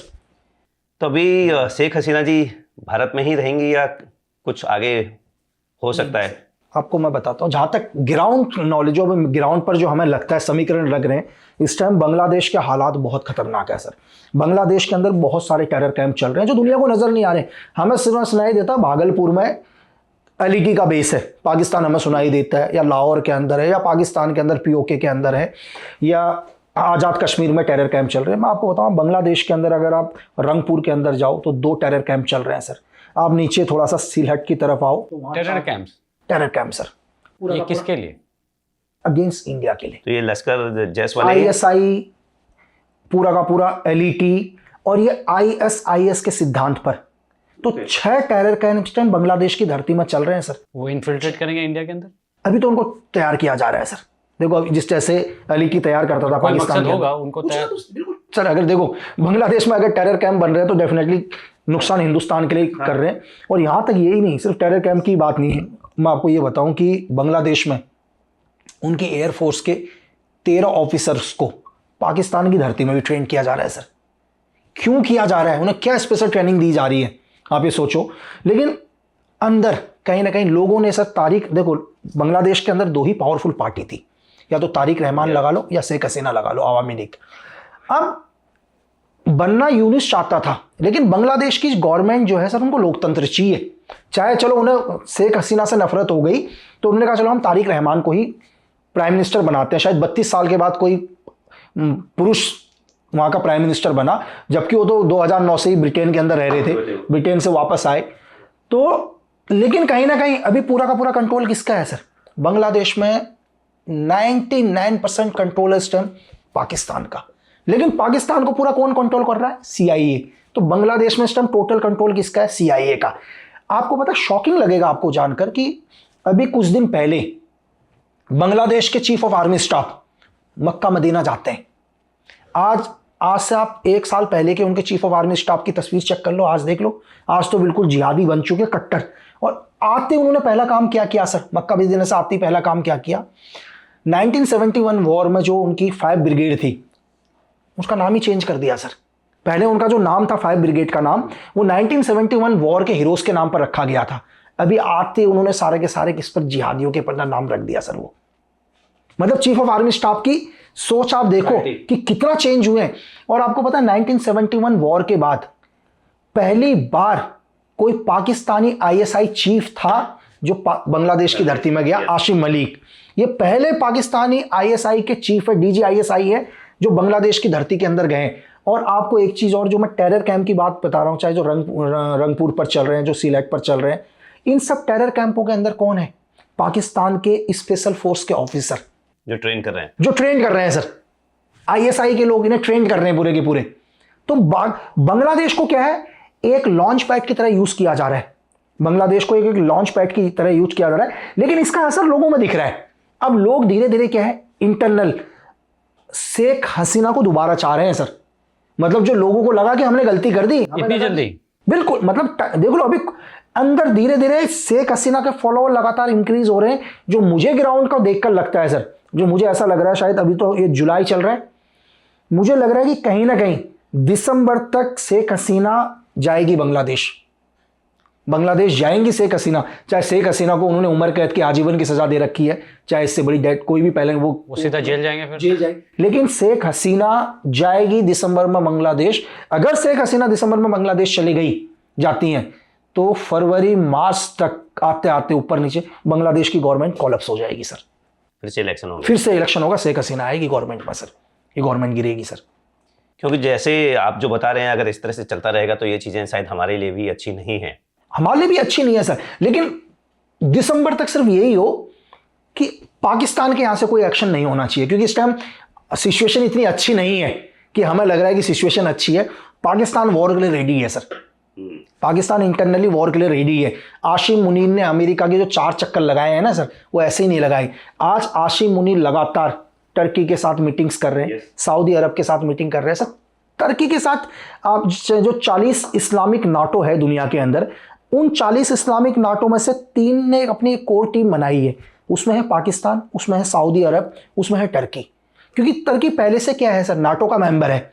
कल सपोज करो कि इंडिया के साथ अगर कोई भी ऐसी सिचुएशन आती है पाकिस्तान की, तो तुर्की तो इनका मेंबर होगी।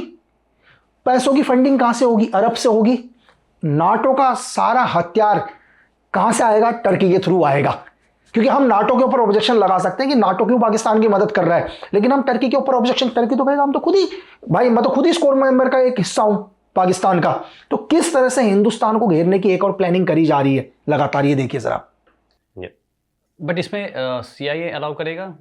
आज इससे पहले जो आप बांग्लादेश की बात कर रहे थे कि बांग्लादेश में जाएगी, और अगर शेख हसीना गई और हो सकता है कि गवर्नमेंट दोबारा कोलैप्स हो जाए, पर ये सारा किया धरा तो नहीं सर, किया तो पूरा CIA का ही है, लेकिन पब्लिक से बढ़कर तो कुछ भी नहीं है ना सर। दुनिया के अंदर कोई भी एजेंसी हो, वो अपनी जनता से बढ़कर नहीं है सर। अगर हजारों लाखों के, देखो सर, अगर CIA ने गवर्नमेंट क्यों गिराई? खुद तो CIA आके नहीं बोली ना गवर्नमेंट गिराओ, यूज तो उसने जनता का ही किया ना सर। अगर CIA ने बांग्लादेश की गवर्नमेंट को कॉलअप किया तो CIA खुद ग्राउंड पर नहीं थी बांग्लादेश की पॉपुलेशन, जिन्होंने ऐसी सिचुएशन पैदा करे कि नफरत बढ़ दी शेख हसीना के लिए, तो जनता ने आके सरकार गिरा दी। अब वही जनता समझ रही है कि नहीं यार हमसे गलती हो गई है। शेख हसीना जो हमने 15 साल के अंदर देखा, जो बांग्लादेश की प्रोग्रेस देखी, वो हमने कभी नहीं देखी। तो वही जनता जब आएगी तो उसको दुनिया की ना कोई CIA रोक सकती है सर, ना MI6 रोक सकती है, पब्लिक को कोई नहीं रोक सकता है सर। जिस दिन पब्लिक को सही चीजें पता हो गई, आप पब्लिक को गुमराह करके सरकार गिरा भी सकते हो, और पब्लिक सही हो गई तो उसी सरकार को वापस भी ला सकती है सर। बिल्कुल। कुछ पाकिस्तान की बात करते हैं। जी सर। आप पाकिस्तान में बैंड हो रखे हैं सर बिल्कुल पाकिस्तान में सर एक्चुअली क्या हुआ, एकदम से मैं एक दिन सोकर उठा, सुबह अर्ली मॉर्निंग देखता हूँ कि यार मेरे 2.5-3 लाख फॉलोवर एकदम से घट गए। मैंने कहा यार मेरे फॉलोवर खत्म हो गए एकदम से, क्या हो गया? मैं रिफ्रेश करके देख रहा हूँ सर कि ये कैसे हो गए। एकदम से लगेगा यार आपके इतने फॉलोवर थे और 3 लाख फॉलोवर एकदम से कम हो गए। 2.5-3 लाख फॉलोवर पाकिस्तान के थे? हाँ, तो मतलब यही तो मुझे सुबह में देख रहा हूँ मेरे फॉलोवर, मैं उठ के देखा मैं रिफ्रेश, मैंने कहा यार ये 2.3 कैसे हो गए। मैंने कहा यार 2.7 से 2.3 कैसे हो गए। मैंने कहा कुछ मिस्टेक हो गया, ग्लिच हो जाता है ना कई बार। मैं दोबारा करके देख रहा हूँ 2.3 यार। मैंने कहा ये क्या हो गया, मैंने कहा ये कैसे हो गए। यूट्यूब या इंस्टाग्राम? मैं इंस्टा ही खोल के देखा सुबह मॉर्निंग में, तो यार मैंने कहा ये क्या हुआ भाई। ये होने के बाद मैं फेसबुक देखता हूँ सर, फेसबुक के अंदर भी 1.5 लाख के आसपास फॉलोअर कम हो गए मेरे। यार मैंने कहा क्या हुआ है। तो उसके बाद क्या हुआ सर, मैंने इंस्टाग्राम को मेल किया। जैसे इंस्टाग्राम को मेल करने लगा तो इंस्टाग्राम के पहले से 2 मेल आ रखे सर कि you are ban in Pakistan. मैंने कहा ये क्या हुआ भाई। तो फिर हमने ट्राई करी, टीम ने हमारी ट्राई करी। तो टीम ने जब ट्राई करी तो तब पता चला कि पाकिस्तान ने क्या किया सर, US को बात करी, इंस्टाग्राम को, और बोला कि हमारी नेशनल सिक्योरिटी को खतरा है। तो मैंने उनसे बोला कि मैंने तो आज तक कभी भी मेरे सोशल मीडिया अकाउंट के अंदर एक गाली तक नहीं बोली, किसी को एक छोटा सा डॉग तक नहीं बोला, मतलब बाकी शब्द तो बहुत दूर की बात है। और मैंने बोला कि मैंने आज तक लाइफ में इंस्टाग्राम पर जो भी बोला है उसका एविडेंस दिया है सोशल मीडिया पर, बिना एविडेंस के मैं कोई बात नहीं करता हूँ। बोला सर आपका बिल्कुल क्लीन है, आपके अकाउंट आज तक कभी ऐसा नहीं है, आपके सोशल मीडिया अकाउंट। लेकिन पाकिस्तान ने अपना नेशनल सिक्योरिटी का वो दे रखा है, अगर हम आपका अकाउंट खोलें तो उसके लिए आपको पाकिस्तान की गवर्नमेंट से परमिशन लेना पड़ेगा। अगर पाकिस्तान की गवर्नमेंट मुझे कहाँ से परमिशन देगी सर। तो एक्चुअली क्या हुआ, ये हुई सर, मैंने आसिम मुनीर की, जो फील्ड मार्शल आसिम मुनीर है, उनकी एक तस्वीर को रिवील किया। मैंने क्या तस्वीर रिवील करी, क्योंकि पाकिस्तान हमेशा ये बोलता है कि हम टेररिज्म को सपोर्ट नहीं करते हैं। तो मेरे एक सोर्स ने मुझे एक ऐसी तस्वीर दी सर। मुझे क्या तस्वीर दी, आप ये सोचो कि हाफिज सईद का राइट हैंड, जिसका नाम है तौसा रहमान उफ मूसा गुज्जर, बिल्कुल मतलब LET हाफिज का राइट, अभी तला जो वो है शहीद है, जो हाफिज का बेटा है, उसका जिगरी दोस्त और एक आतंकवादी। अब ये सोचो एक फील्ड मार्शल सर उसकी शादी में जा रहे हैं, उसकी शादी में जाने के बाद उसको गुलदस्ता दे रहे हैं। यार सर आप एक देश के फील्ड मार्शल हो, आप पूरे पाकिस्तान के फील्ड मार्शल, ऐसी क्या मजबूरी थी आपकी कि आप एक आतंकवादी की शादी में जाके जा ही नहीं रहे हो, बल्कि उसको एक गुलदस्ता दे रहे हो उसकी शादी में। तो जैसे ही वो गुलदस्ता दिया, मेरे सोर्स ने वो फोटो ले ली सर जहाँ से, और वो फोटो हमारे पास आ गई सर। तो हमने सिर्फ दुनिया से ये पूछा कि आसिम मुनीर जी, मैंने ये बोला कि आप मुझे सिर्फ ये कह दो कि ये तस्वीर गलत है, ये तस्वीर हो सकता है AI से बनी हो, आप ये प्रूफ कर दो, पाकिस्तान ये बोल दे कि ये तस्वीर गलत है। मैंने कहा मैं जीवन में सोशल मीडिया यूज नहीं करूंगा, डिलीट कर दूंगा सारे सोशल मीडिया अकाउंट अपने, ठीक है। तो सर उन्होंने मुझे पाकिस्तान में बैन कर दिया सर। वो तस्वीर तो वो हुई नहीं, पाकिस्तान में डिलीट कर दिया सर, बिल्कुल मतलब बैन कर दिया पाकिस्तान में। तो ये है सर, देखो पाकिस्तान के आवाम, आज भी पाकिस्तान के अंदर आप देखो सर हालात, आज आप BLA को देख लो, बलोच लिबरेशन आर्मी को, अब बलोच लिबरेशन आर्मी तो बोलती है पूरा कंट्रोल। आज तो बलोच अभी अपना पैसा निकाल दिया उन्होंने, बलोच ने, शायद 3-4 दिन पहले मैंने अपना ट्वीट डाला था कि बलोच अपनी करेंसी निकाल दी सर, है ना। तो अपने ये मीर यार बलोच अपने अच्छे मित्र हैं, मेरी बहुत बात होती है उनसे लगातार, मीर यार बलोच से भी। तो आज जो बलोच सर, उन्होंने बताया कि क्या बोला है, उन्होंने बोला कि शाम को 6 बजे के बाद पाकिस्तान आर्मी की इतनी हिम्मत नहीं है कि बलोच के अंदर पेट्रोलिंग करे सर, पेट्रोलिंग तक नहीं करती आज पाकिस्तान आर्मी। तो कहां से पाकिस्तान आर्मी, आप सोचो ना सर, आज बलोच लिबरेशन आर्मी के 5 लाख लड़के रेडी हैं सर फाइट करने के लिए, 5 लाख लड़के सर, 5 लाख लड़के। सोचो, वो बोलते हैं कि आज उन्होंने सीधे बोल दिया, BLA ने सीधे बोल दिया कि दुनिया के किसी भी देश को अगर बलोच पर बिजनेस करना होगा तो आप पाकिस्तान से बात नहीं करोगे, हमसे बात करोगे। नहीं तो चाइना भी वापस चले गया सर, चाइना अपना बिजनेस बंद करके वापस चला गया। और क्यों अमेरिका ब्रिटेन ने एक एडवाइजरी जारी करी सर। ब्रिटेन ने क्या बोला कि कोई भी ब्रिटिश नागरिक जो भी है वो बलोच में ना जाए। सोचो, तो बलोच के अंदर टोटल कंट्रोल BLA ने, वहां TTP अलग सर, तहरे तालिबान पाकिस्तान। Yeah. अब तहरे तालिबान पाकिस्तान आज क्यों नाराज है पाकिस्तान से सर? एक्चुअली क्या है, ये पाकिस्तान क्या है सर, ये वो है जिसको सिर्फ पैसा चाहिए। हुआ क्या, आपको सबको पता है कि 1979 में सबको पता, ऑपरेशन साइक्लोन चलाया इन्होंने। ऑपरेशन साइक्लोन में इनका एक ही काम था, मुजाहिदीन तैयार करना रेड आर्मी के खिलाफ। मुजाहिदीन तैयार हुए, मुजाहिदीन तैयार होने, इनको दबा के पैसा मिल रहा था अमेरिका से, क्योंकि अमेरिका नहीं चाहता था कि यूएसएसआर का कंट्रोल हो अफगानिस्तान के अंदर। तो दुनिया में जो पहले मुजाहिदीन बनाने वाले कौन थे, यही पाकिस्तानी था, अमेरिका का पैसा लेके, मतलब पैसा अमेरिका का था तो बनाने वाला यही था। तो ये मुजाहिदीन का खास समझ लो। लेकिन हुआ क्या, जब वर्ल्ड ट्रेड सेंटर के ऊपर हमला हुआ तो ये अगेंस्ट हो गया मुजाहिदीन के। अमेरिका को, पाकिस्तान को डर लग गया, यार ये अमेरिका तो मुझे भी नहीं छोड़ेगा। तो भाई अफगानिस्तान बोला, यार तू कैसा है, तू तो हमें तैयार कर रहा है सब, आज तो अमेरिका के साथ हो गए, हमको ही खत्म कर रहे हैं। तो तब उन्होंने तहरे टीटीपी किया सर। आज भी टीटीपी से पूरा पाकिस्तान परेशान है सर। आज देख लो आप, आज सुसाइड बॉम्बर से लेकर ऐसा कोई दिन नहीं होता होगा जिस दिन पाकिस्तान के अंदर कोई धमाका या कोई आर्मी वाले नहीं मर रहे हैं सर। तो ये तो पाकिस्तान के इंटरनल हालात चल रहे हैं सर इस टाइम, और वहां की सरकार सबको पता है कि एक पिपट्स गवर्नमेंट है सर, बिल्कुल। और आपको एक चीज और है, आसिम मुनीर के फील्ड मार्शल बनने से इंटरनल पाकिस्तानी आर्मी के अंदर भी विद्रोह है सर। देखो हर आर्मी वाले को क्या लगता है, एक आर्मी ऑफिसर, जो पाकिस्तान की बात है, उसको ये लगा कि यार मैं जनरल बनूंगा तो मेरे पास कंट्रोल रहेगा, क्योंकि पाकिस्तान के आर्मी ऑफिसर दुनिया के सबसे अमीर आर्मी ऑफिसर है दुनिया में सर, है ना, उनके जितना पैसा किसी के पास नहीं है। तो सपोज करो आज आसिम मलिक है, आईएसआई के चीफ है, डीजी आईएसआई, उनको पता है यार कि कल मेरा नंबर आ सकता था जनरल बनने का। अब उन्होंने कहा कि हमें तो कोई फर्क ही नहीं पड़ता, तो जीवन भर के लिए फील्ड मार्शल बन गया। अब मेरी बात समझ रहे हो सर, कि जब तक आसिम मुनीर जिंदा रहेगा कंट्रोल किसका रहेगा, आसिम मुनीर का ही रहेगा सर।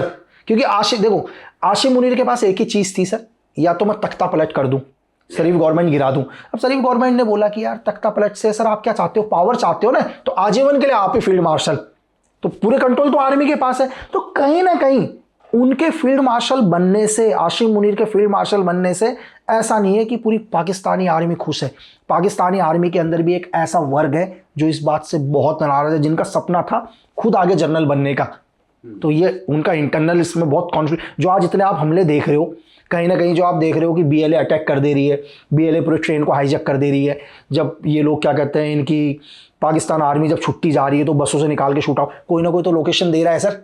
ऐसा तो नहीं है कि बीएलए को कोई इंट नहीं दे रहा है, बीएलए को भी कोई ना कोई इंफॉर्मेशन दे रहा है। तो कहीं ना कहीं पाकिस्तान की आर्मी, वहां की आईएसआई खुद इस टाइम आसिम मुनीर से अंदरली नाराज है, क्योंकि आसिम मुनीर पूरा पैसा खुद कमा रहे हैं। अगर अमेरिका के खास बने, डोनाल्ड ट्रंप के खास बने, तो पैसा सिर्फ आसिम मुनीर कमा रहे हैं। तो नीचे का पूरा आर्मी इनका बहुत नाराज है अंदर खाने से। और सोचो वो आर्मी जो सुई से लेकर रियल एस्टेट का काम करता है, सब कुछ काम करता है, और पैसा सारा आसिम मुनीर के पास जा रहा है सर। तो इंटरनल उनका है ये चीज़। और एक इंफॉर्मेशन तो और मिली है सर, कि ये आसिम मुनीर जाते जाते, जिस पाकिस्तान को सबसे ज़्यादा घमंड है अपने न्यूक्लियर पर, क्योंकि इनके लीडर ने कहा था भुट्टो ने कि हम भूसे की रोटी खा लेंगे लेकिन परमाणु हथियार बनाएंगे, घास खा लेंगे। और आपको पता है आसिम मुनीर जाते जाते, ये सुनने में है, इंटरनल है, कहाँ जाते कि मतलब एक टाइम होगा कि जब उम्र हो जाएगी, ये अपने जाने से पहले अपने सारे न्यूक्लियर सऊदी को देके चले जाएंगे सर। और ये बात पाकिस्तान गवर्नमेंट को पता ही नहीं चलेगा कई टाइम तक। तो और ऐसा क्यों करेंगे वो? पैसा सर, मनी, पैसा सर। देखो दुनिया के अंदर सबसे पावर तो पैसा ही है ना सर। आसिम मुनीर के बच्चे ये दुनिया के सबसे अरबपति पैसे वाले लोग, और क्या चाहिए। चाहे पाकिस्तान खत्म हो जाए उससे थोड़ा, अगर ये पाकिस्तान से इतने ही प्यार कर रहे होते सर, बच्चे थोड़ा ना मर रहे होते भूखे सर। हर रोज मस्जिदों में धमाका थोड़ा ना हो रहा होता, क्यों सर, हर रोज ब्लास्ट थोड़ा ना हो रहा होता सर। उन्हें सिर्फ पैसे से प्यार है सर। तो पैसे के लिए जो आदमी अपने आवाम को खत्म कर सकता है, तो न्यूक्लियर सऊदी अरब को देना तो बहुत छोटी बात है सर। इनफैक्ट एक और वीडियो क्लिप आई थी जिसमें 3 लोग खड़े हुए हैं और एक बंदा है आरपीजी पकड़े हुए है, मुंह तो वो दिखा नहीं सकते, तो मुंह छुपा के खड़े हुए थे। बिल्कुल सर। और आपको धमकी दे रहे थे कि अगले 2 महीने में आपको खत्म कर दिया जाएगा। हाँ सर, ये जैस के लोग थे। एक्चुअली क्या हुआ, ये मेरे पास मेल आया, तो मेल तो दुनिया भर के आते हैं, तो लेकिन हुआ क्या, एक मेंटल सा आदमी लगातार मेल, क्या होता है सर, पॉसिबल ही नहीं है कि आप हर रोज हजारों मेल पढ़ सको। तो एक मेल कम से कम मेरे पास 50-60 बार आ गया सर, दर मेल कंटिन्यू। तो मैंने देखा, तो एकदम से एक वीडियो देखी सर, मैंने एक वीडियो देखा तो यार बिल्कुल शॉकिंग सा, तो ये चीज़ लगा।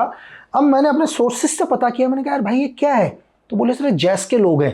तो अब एक चीज सोचो, एक आतंकवादी वो डर के मारे अपना मुंह भी कवर कर रहा है सर, और वो बोलता है कि अगर आपने पाकिस्तान के बारे में बोलना, हम आपको 2 महीने के अंदर टारगेट कर देंगे सर, है ना।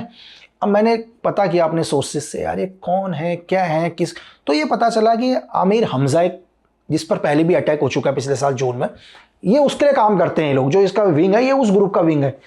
तो फिर किसी अननोन मैन ने सर, जैसे ही मेरे पास वीडियो आया, इन्होंने 2 महीने का टाइम दिया था, उसके महज 8 दिन के बाद, वो मेरे सोशल मीडिया में अलग है, तो लाहौर में एक जगह है, क्या कहते हैं, हमदर्द चौराहे, हमदर्द चौराहे पर जैसे आमिर हमजा एक इंटरव्यू दे के आ रहे थे लोकल मीडिया को, तो 2 अननोन गनमैन आते हैं नज़दीक से, 3 राउंड फायर मारते हैं। लेकिन देखो सर, हमजा की किस्मत, एक बुढ़, पिछले बार भी बच गया था, पिछले बार कमर में गोली लगी थी, तो पिछले बार कमर में गोली लगने के बाद 6 महीने हॉस्पिटल में रहे, मिलिट्री हॉस्पिटल में पाकिस्तान के, और इस बार 3 गोलियां लगी सर, 3 गोलियों में से तीनों गोलियां हाथ को टच होके गई सर, तो फिर बच गया बुड्ढा सर वो, ये है। तो लेकिन ये जो आमिर हमजा है सर, ये नॉर्मल नहीं है। जब हाफिज सईद ने एलईटी स्टार्ट किया था ना, तो ये को फाउंडर है एलईटी का, यस, दोनों को फाउंडर, मतलब ये लगा लो आप। और क्या हम लोग अभी भी दाऊद इब्राहिम को ढूंढ रहे हैं? सर देखो, दाऊद इब्राहिम के मरने के बाद भी 10-15 साल तक लोग दाऊद इब्राहिम को ढूंढते रहेंगे सर, क्योंकि दाऊद इब्राहिम क्या है, एक बिजनेस है उनका, एक सोने की मुर्गी है। मैं इसको छोटा वैसे समझाता हूँ, बहुत लोग दाऊद दाऊद दाऊद की बात करते हैं। एग्जाम्पल के लिए कि सपोज दाऊद इब्राहिम है, जिसका दुनिया के अंदर हर इलीगल काम चल रहा है सर, ड्रग्स से लेकर ह्यूमन ट्रैफिकिंग से लेकर दुनिया के अभी भी कंटिन्यू, दुनिया में हर जगह, मैच फिक्सिंग से लेकर, मैच फिक्सिंग में दाऊद से ऊपर कुछ है ही नहीं सर, ये समझ लो, दाऊद मैच फिक्सिंग में सबसे बड़ा। अब क्या, उसके बहुत सारे लोग काम कर रहे हैं जिन्होंने अपने जीवन में कभी दाऊद को नहीं देखा, लेकिन भाई पैसा तो देना है ना, नाम चल रहा है।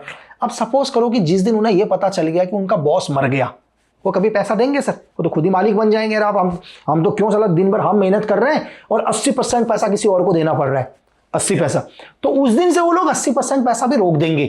तो जो नाम का डर है जो एक आदमी का है, वो आईएसआई उसके मरने के बाद 10-15 साल तक कभी खत्म नहीं होने देगी। पहली चीज तो ये। दूसरी चीज ये है सर कि पाकिस्तान ने हमेशा दुनिया के अंदर ये बोला है कि दाऊद इब्राहिम पाकिस्तान में नहीं है, तो भविष्य के अंदर कभी पाकिस्तान ये बताएगा ही नहीं सर कि दाऊद इब्राहिम की कब्र कहां पर है, है ना। जब वो मतलब मर भी जाएगा तो उसकी कब्र तब भी नहीं दिखाएंगे। तो ये इतने के लिए तो देखो सर कि बहुत सारे लोग बोलते हैं कि यार दाऊद को क्यों नहीं मार देते, तो लोगों को ये समझ में आना चाहिए सर कि देखो दाऊद को मारना मुश्किल नहीं है तो पॉसिबल भी नहीं है। रीजन क्या है सर, किसी आदमी को जब कोई देश की आर्मी प्रोटेक्ट कर रही हो ना सर, आपको एक आर्मी को भेजना बहुत मुश्किल है। यानी कि दाऊद इब्राहिम को बचाने के लिए पाकिस्तान की पॉलिटिकल विंग छोड़ दो, आप पाकिस्तान की मिलिट्री पूरी आईएसआई उसकी सेफ कर रही है उसको, तो उस आदमी तक पहुंचना, आप सोचो कि यार आप किसी देश की आर्मी को भेज रहे हो सर। अगर आज डोनाल्ड ट्रंप एक दावा करते हैं, कहते हैं कि मैं पूरे ईरान को खत्म कर दूंगा, तो डोनाल्ड ट्रंप कोई सर रेसलर तो है नहीं, ना कोई फाइटर है, लेकिन डोनाल्ड ट्रंप किसके दम पर यह बात करते हैं कि मैं ईरान को, अपनी आर्मी के दम पर सर। यानी कि उनको कहते हैं, उनको पता है कि उनकी आर्मी है, तो सर पाकिस्तान की आर्मी, जिस दाऊद को आप मारने की बात कर रहे हो, आपको पाकिस्तान की उस आर्मी को भेजना पड़ेगा सर। ये बताइए लकी जी, जैसे कि हमारे पूरे इंडियन सब कॉन्टिनेंट में, या आप मान लीजिए पूरे नेबरहुड में, हर जगह सारे कंट्रीज के गवर्नमेंट्स टॉपल हो गए हैं, अपसेट हो गया है। श्रीलंका मान लीजिए, पहले आप बांग्लादेश का देख लीजिए, नेपाल का देख लीजिए, पाकिस्तान का तो हम डिस्कस कर ही चुके हैं। इंडिया में भी तो बड़े सारे फोर्सेस काम कर रहे होंगे सर। देखो एंटी एलिमेंट्स तो आज जो दुनिया के अंदर, देखो ऐसा नहीं है कि सर दुनिया में कोई भी देश तबाह हुआ तो एकदम से हुआ, आपको कहीं ना कहीं नजर आ जाता है चीजें। अगर श्रीलंका के अंदर हुआ तो अंदर आपने एक छोटा सा विद्रोह देखा, अगर आपने नेपाल के अंदर देखा तो नेपाल में भी आपने विद्रोह देखा, अगर आपने बांग्लादेश में देखा, तो ऐसा नहीं है कि इंडिया के अंदर लोग जो एंटी एलिमेंट्स हैं, या जो पावरफुल वेस्ट के पावरफुल लोग हैं, या डीप स्टेट हैं जो नहीं चाहते, आज भी करने की सोच रहे हैं। आप छोटा सा एक चीज देखो सर, आज भी बहुत सारे लोग क्या है आपको दिखेंगे गवर्नमेंट के अगेंस्ट बात करते हुए, बहुत सारे। आप यहीं दिल्ली के अंदर देखो, एक अलग ही विंग बैठा हुआ है जो जंतर मंतर में बैठा हुआ है। एक पल सोचने वाली बात है सर कि आप उन लोगों की प्रोफाइल को चेक करो, रातों रात एक पार्टी बनती है, लेकिन उस पार्टी के सपोर्टर्स आपको जो भी सोशल मीडिया में मिलेंगे, वो 99% बाहर के मिलेंगे आपको। वो आपको टर्की के मिलेंगे, आपको सऊदी के मिलेंगे, आपको पाकिस्तान के मिलेंगे, आपको बांग्लादेश से मिलेंगे। एक तरह की कैंपिंग स्टार्ट होती है बाहर से, एक कैंपिंग बैठते हैं जिनको, अब वो तो खुद आ नहीं सकते सर, अब बांग्लादेशी आदमी पाकिस्तानी आदमी तो यहाँ आएगा नहीं, तो कोई ना कोई कुछ लोग हैं जिनको क्रिएट किया जाता है सर। अगर मैं 4 दिन या 5 दिन काम ना करूं तो मेरे लिए सर्वाइव करना बहुत मुश्किल है, मेरा घर चलता है सर। लेकिन एक आदमी सर 2-2 महीने 3-3 महीने से ऐसे ही बैठे रहते हैं सर, इनको किसी चीज़ की कमी नहीं होती है। तो कोई ना कोई तो है जो इनकी फैमिली की जिम्मेदारी लेते हैं सर। पैसा भी आ रहा है, कोई ना, चलो हम कहते हैं कि कोई ना कोई तो होगा जो कहता है भाई तेरे घर पर राशन हम पहुंचा देंगे, तेरे घर का बिजली का बिल, तेरी गाड़ी की EMI, एवरीथिंग हम देंगे। तभी एक आदमी शांति से बैठा हुआ है ना सर। दुनिया की सबसे खतरनाक चीज़ होती है, अगर किसी आदमी को आपने तोड़ना हो ना सर, उसको इकोनॉमिकली तोड़ दो आप। आपको स्ट्रेस नजर आएगा उसकी बॉडी में, उसके चेहरे पर नजर आएगा। मेरे पास पैसा नहीं होगा तो मेरा दिमाग काम नहीं करेगा सर, क्योंकि मुझे अपनी गाड़ी की EMI की टेंशन है, जाने की टेंशन है, मैं क्या करूंगा, मैं सर्वाइव नहीं कर पाऊंगा। लेकिन एक आदमी महीनों से बैठे रहते हैं तो कहीं ना कोई है जो इनकी मदद कर रहा है। दूसरी चीज आप देखो आज और होता क्या है सर, हम गलती इनकी भी नहीं मानेंगे, गलती कहीं ना कहीं हमारे कुछ एक लीडर्स होते हैं जिनकी उनकी भी गलती है, तभी इस चीज को बढ़ावा मिलता है सर। अगर हर चीज क्लीन हो, चलो एग्जाम्पल के लिए गलती किसी से भी हो कि हम ये नहीं कहेंगे कि 100% ही गलत है, चलो ये 90% गलत है, लेकिन 10% किसी ने इनको क्रिएट किया और ये लोग मान गए ये चीज सही है। अगर इस देश के अंदर सर किसी लीडर को चुनती है जनता, आपके ऊपर करोड़ों रुपए का खर्च होता है। 2024 में हमारे देश में इलेक्शन हुआ, शायद इलेक्शन में 1,60,000 करोड़ का खर्चा है हमारे इलेक्शन का। इतना पैसा इस देश में आपको सुप्रीम पावर पर लाने पर करा जा रहा है, आप लोग मूव करते हो, करोड़ों की सिक्योरिटी आपके ऊपर, तो आपका भी फर्ज बनता है इस देश के हर आदमी के भविष्य को देखने का, है ना। तो ये आपका फर्ज बनता है सर, क्योंकि आपको चुना है, आपको पावर दी है, आपके पास सारी पावर जो आप कर सकते हो। तो अगर इसी देश के अंदर चाहे वो स्टूडेंट्स हो, अगर स्टूडेंट्स साल भर पढ़ रहे हैं, चीजें कर रहे हैं, कोई आदमी पेपर लीक हो जाता है, कोई आदमी बेचारा अपने घर की जमीन बेच के अपने बच्चे को पढ़ाता है, किसी माँ ने अपने गहने बेचे हैं, किसी ने, उनका किसी पॉलिटिकल के साथ कोई मतलब नहीं है, वो बच्चे एग्जाम देने जाते हैं, उनका पेपर लीक हो जाता है। कभी सोचा है सर, एक बच्चा अपने जीवन भर की कमाई लगा के, एक माँ ने कमाई लगा के अपने बच्चे को पढ़ाया, पेपर लीक कर देते हो सर। तो ये तो सर आप उस माँ से जाके पूछो, उस बच्चे से जाके पूछो, उनके साथ गलत हुआ। मैं ये नहीं बोल रहा कि सभी लीडर्स ने गलती करी, कहीं ना कहीं तो कमी रह गई। उस कमी के बल पर क्या होता है, वेस्ट या एंटी एलिमेंट्स लोग फायदा उठाते हैं सर। अब आप इसको डिनाई नहीं कर सकते हो। अगर कोई आदमी मुझे बोले कि लक्की जी पेपर तो लीक हुए ना, मैं बोलूंगा सर लीक हुए, इस गलती को तो मुझे मानना पड़ेगा सर। बिल्कुल। आप क्या है, दूसरा क्या है सर, आप हम यूपी में लेके चलते हैं सर। इस देश के अंदर क्या होता है, अगर आप भी हो मैं भी हूं, हम किससे डरते हैं, ईश्वर से डरते हैं ना सर। दुनिया में हम किसी से नहीं डरेंगे। दुनिया का कोई भी आदमी हो, आदमी क्या बोलता है, अगर हम सुबह जाते हैं अपने घर में अगरबत्ती जलाते हैं, हाथ जोड़ते हैं, क्योंकि हमें डर लगता है भगवान से। एक रिक्शे वाला भी सर, एक रिक्शे वाले की आस्था, या उसके बाद नहीं है पैसा, उसकी जेब में 100 रुपए देखता है, 20 रुपए देखता है, 10 रुपए मंदिर में चढ़ा देता है, उसके बाद बेचारे के पास 10 रुपए है, उसकी आस्था है ईश्वर मेरे साथ अच्छा करना। एक आदमी अरबों रुपए कमा रहा है, कहता है यार मेरे पास इस बार 1000 करोड़ की डील आ गई, मैं 1 करोड़ रुपए डोनेशन देता हूं। आदमी अपने हिसाब से ईश्वर, लेकिन इसी देश के कुछ ऐसे लोग सर जो उसमें से 3500 करोड़ मंदिर में रह गए, ये मंदिर में रह गए, फिर आप किस पर करोगे सर। तो क्या लोगों का गुस्सा, हम ये नहीं बोल सकते कि लोग ही गलत हैं, आप गलत हो क्योंकि आपने ऐसे लोगों को क्यों बैठाया उधर, क्योंकि पावर तो आपके पास है ना सर बैठाने की। उन्होंने अगर मंदिर में बैठाया है, आपके पास सर लोकल इंटेलिजेंस यूनिट्स है, आपके पास देश की IB है, आपके पास हजारों विभाग है। जिस आदमी को आप बैठा रहे हो, आप इसकी 7 पीढ़ियों की हिस्ट्री क्यों नहीं चेक करते सर। हम तो फौज में भी जाते हैं तो हमारे तो पूरी हिस्ट्री चेक कर लेते हैं लोग, बाप दादा परदादा सबकी। लेकिन आप इस देश में किसी को इतनी जिम्मेदारी दे, तो गलती दोनों साइड से है सर। देखो ये बच्चे लोग हैं, ये बच्चे लोग इन्फ्लुएंस हो गए वेस्ट के दिमाग आकर, लेकिन आपने हालात मौका दिया, आपने मौका दिया है ना सर। तो वो मौका, अगर ये गवर्नमेंट इस चीज पर, अगर गवर्नमेंट ये कहेगी कि नहीं यार तुम ही गलत हो, तो ये चीज गलत है सर, ये चीज बढ़ती है, फिर ये चीज हाँ गवर्नमेंट को ये लगा, एक एग्जाम्पल के लिए कि हाँ यार ये गलती हुई है, जिससे गलती हुई है ना, चाहे वो कोई भी हो, चाहे वो मेरी पार्टी का आदमी हो या वो मेरा कितना भी अच्छा मित्र हो, एग्जाम्पल के लिए मेरे लिए देश पहले है, पार्टी बाद में है सर, नेशन फर्स्ट, देश फर्स्ट, दोस्ती बाद में। तो पहला फर्ज गवर्नमेंट का बनता है कि जो भी लोग इसमें गुनहगार हैं उनको पनिश देना। आप उनको पनिश दे दो सर, कोई आएगा ही नहीं ग्राउंड पर, कोई, अगर आप जस्टिस देते हो तो कोई नहीं आएगा उसके बाद। क्योंकि हमारे पास भी अगर कल मुझसे भी लोग, हजारों लोग सवाल बोलते हैं कि लक्की जी एक चीज बताओ यार, क्या नीट के पेपर लीक नहीं हुए, आपके घर में से कोई, हमारे पास जवाब ही नहीं होता उस बच्चे को देने का सर, है ना। हमारे पास तो वो लोग बोलते हैं यार आप तो फेवर कर रहे हो बोला गवर्नमेंट का। तो कई चीजें हैं सर जो इस चीज को सही करना पड़ेगा। और दूसरी चीज क्या है कि हमारी 147 करोड़ की जनसंख्या है सर, जरूरी नहीं है कि इस देश के सुप्रीम लीडर को या प्राइम मिनिस्टर सर को हर चीज के बारे में पता हो, लेकिन जो भी उनकी टीम है क्या वो सही इंफॉर्मेशन एक प्राइम मिनिस्टर तक पहुंचा रही है, नहीं पहुंचा रही है।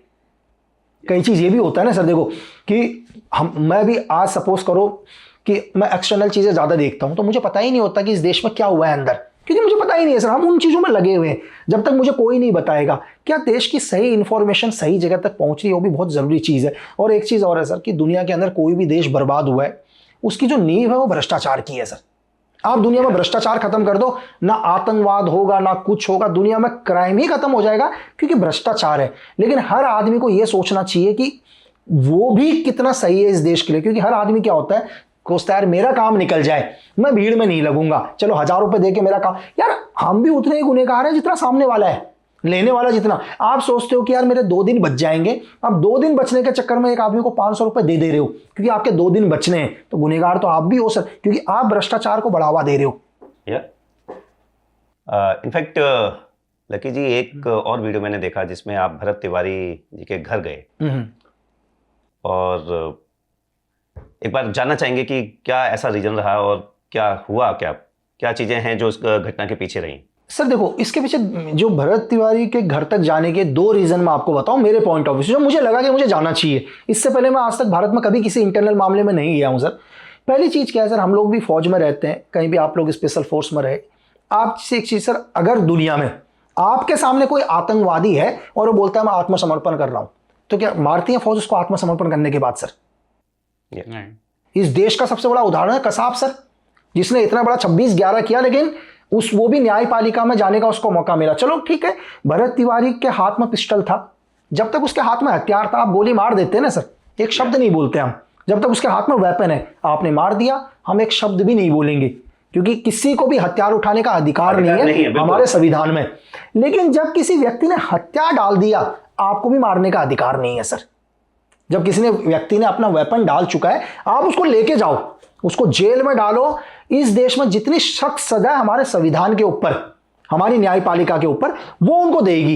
लेकिन आप भगवान नहीं हो, आपको राइट नहीं दिया है किसने मारने का।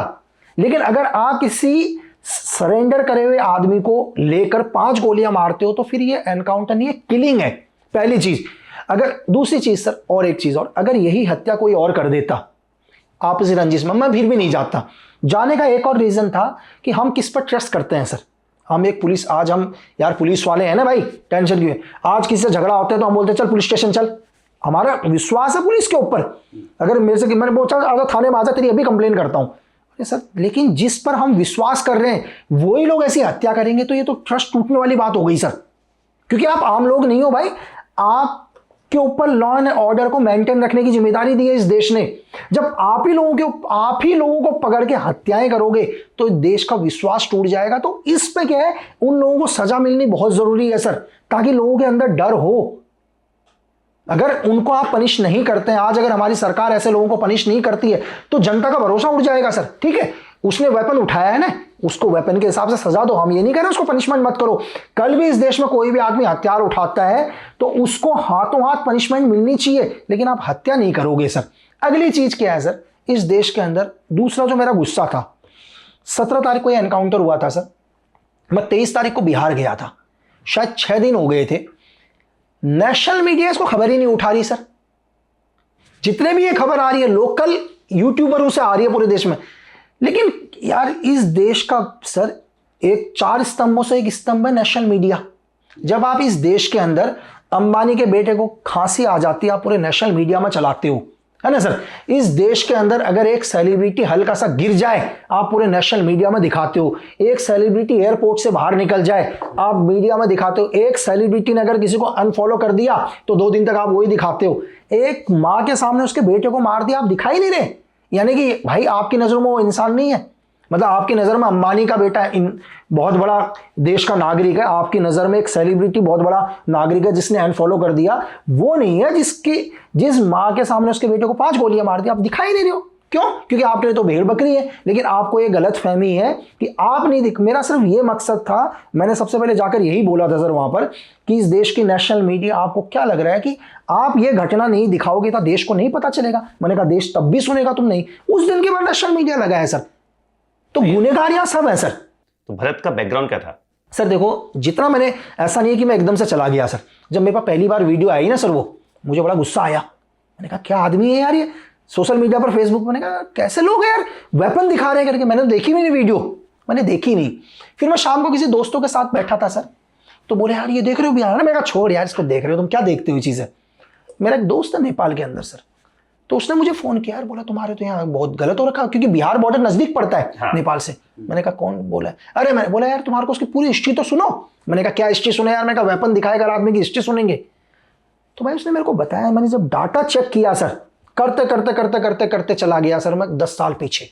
10 साल पीछे एक लड़के को देखता हूँ जो नॉर्मल कहता है कि हिंदुस्तान को एक होना चाहिए, और 200-300 किलोमीटर की पद यात्रा निकालता है सर, हर लोगों के साथ मिलता है, हिंदू मुस्लिम जितने भी ओबीसी एससी सबके साथ दोस्त। बोला कि इसके मतलब जैसे कोरोना आता है तो प्रधानमंत्री जी को एक लेटर लिखता है, प्रधानमंत्री जी को लेटर लिखता है कि सर देश के अंदर बहुत हालात खराब हो रहे हैं और वैक्सीन है, तो इस वैक्सीन का पहला मेरे ऊपर टेस्ट करो, मेरा शरीर अगर काम आ जाए तो।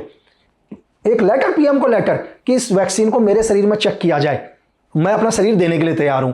उसके बाद क्या हुआ सर, गांव के अंदर, उसके गांव बाढ़ में पूरा ही डूब गया। वो अपना जर्नल है, पंडित है, लेकिन उसका घर नहीं डूबा। किसका डूबा? जितने भी ओबीसी एससी एसटी कास्ट के लोग थे, उनके हक के लिए उसने आवाज उठाना शुरू कर दिया सर कि ये लोग कहां रहेंगे करके। वो कंटिन्यू सोशल मीडिया में पिछले 3 साल से लगातार डाल रहा, कभी लोगों के लिए बिजली का पोल लगा रहा, अपने पैसों का लोगों के घर में। मैंने इस देश में पहली बार देखा जहां मुस्लिम वर्ग भी किसी लड़के के लिए रो रहा है। मैंने पहली बार देखा जहां ओबीसी एसटी वाले भी किसी के लिए रो रहे हैं। उसका एक और स्टेटमेंट सुना मैंने, एक और सुना कि मतलब मैं अगर जनरल कैटेगरी का हूं तो तुम ये मत समझो कि मैं जाति मानता हूं। बोला मेरे लिए ओबीसी भाई भी मेरा वैसा ही है, एसटी मैं सब है। बोला तो करप्शन के खिलाफ लड़ रहा था। लेकिन जब करप्शन के खिलाफ लड़ रहा था सर, जितने भी भ्रष्ट लोग हैं वो हो गए इरिटेट। अब उनको लगा कि यार बिहार का एक छोटा सा गांव है, ये गांव बाढ़ में बह गया, कौन सुन रहा है करके। तब वो धीरे धीरे धीरे इरिटेट हो गए और उन्होंने क्या किया सर, उसको बुलाया, उस एसडीएम ने बुलाया उसको। बुलाने के बाद बोला भाई तेरा होगा एनकाउंटर, ठीक है तेरा एनकाउंटर होगा। तो एनकाउंटर की पहले उसको धमकी दी और उसने एक स्टेटमेंट डाल दिया था सर कि भाई अब मुझे अपना बलिदान देना पड़ेगा। मतलब कह रहा है, उसको पता है कि मैं मर जाऊंगा करके, और बोला मेरे मरने के बाद मेरी बॉडी अगर काम आ जाए तो भारतीय सेना को दे देना, कोई शरीर के बॉडी के पार्ट काम आ जाए, मरने से 6-7 दिन पहले। और बोला कि मुझे मरना जरूरी है। अब तो वेपन वो उठा रहा है कि अब कह रहा है कि पूरी दुनिया देखो तो सही मेरे गाँव में क्या हो रहा है। मेरी बात समझे सर? एक छोटा सा उदाहरण, चलो वेपन उठा उसका गलत था, लेकिन इंटेंशन गलत नहीं था। कई बार पुलिस वाले उससे आकर गए, मार सकता था, मारने के लिए जिस आदमी को मारना होगा सर 10 बारी बैठे वहां मार देगा। लेकिन क्या होता है जब कई बार चीजें नहीं सुनी, उसने ये रास्ता अपनाया कि ये आज देश ने आवाज सुनी ना सर पूरी की पूरी। तो अगले ने क्या किया, अगले ने बोला कि ठीक है अगर आप मेरी बात मानने के लिए तैयार हो, जो भी नेताओं ने हमारे गांव में जो वादे कर गए आप उसको निभाने के लिए रेडी हो, मैं वेपन फेंकता हूं, आप पर भरोसा करता हूं। वो लाइफ के अंदर क्या करता है, वेपन को फेंक देता है। वेपन को फेंकने के बाद 3 गोलियां मारते हैं सर उसको, उस लड़के को वहीं पर। और 3 गोलियां जब उसको गाड़ी में लेके जा रहे हैं तो गांव वालों को बोलता है कि तुम घबराओ मत, मैं दोबारा आऊंगा और तुम्हारे लड़ूंगा। फिर उनको ईगो को लगता है पुलिस वालों को कि साला 3 गोलियां लगने के बाद भी तब भी साला एक वो नहीं हो रहा, फिर 2 गोली और मारते हैं गाड़ी के अंदर। अब बताओ, मतलब वो जब उसको उठाकर लेकर गए तो गांव वाले लोगों को हाथ भी हिला रहा और बोला कि मैं ठीक हूं, मैं आऊंगा तुम्हारे लिए, तुम्हें घबराने की। सर सोचो एक बंदे को 3 गोलियां लगी है पैर में, है ना, 3 गोलियां लगने के बाद भी कह रहा है मैं दोबारा आऊंगा। तो पुलिस का जो ईगो है ना सर, ईगो लगा कि साला 3 मारने के बाद भी नहीं है, 2 गोलियां और मारी गाड़ी के अंदर। और गाड़ी में मारने के बाद उसकी बॉडी को हॉस्पिटल लेकर नहीं गए, पहले उसको पुलिस थाने के पीछे लगे, वहां फेंकी हुई थी, वो भी फोटो है। तो ऐसे आदमी तो एनिमल्स हैं सर। तो ये तो अगर ये चीज मैं आपसे ये कह रहा हूं, इसमें क्या है सर कि अगर उन पुलिस को पनिशमेंट नहीं मिलती है ना सर, तो लोगों का ट्रस्ट हट जाएगा सर। और बाकी पुलिस वालों को क्या होगा, आप 100 एनकाउंटर और देखोगे इस देश में, यार क्या हुआ था देश में, इतना हुआ तब इन्हें कुछ नहीं हुआ। हाँ अगर इन्हें पनिश हो गई तो पुलिस वाले फेक एनकाउंटर करने से पहले 100 बार सोचेंगे सर। किसी ना किसी ने तो ऑर्डर दिया होगा ना, चाहे बेशक मैं मानता हूं 5 पुलिस वालों के ऊपर से ऑर्डर आया होगा, लेकिन फ्यूचर के अंदर अगर ऐसे फेक एनकाउंटर करने के लिए ऑर्डर्स भी आएंगे तो पुलिस उन ऑर्डर को नहीं मानेगी, बोली लिखित में दो। तो मेन चीज ये था सर।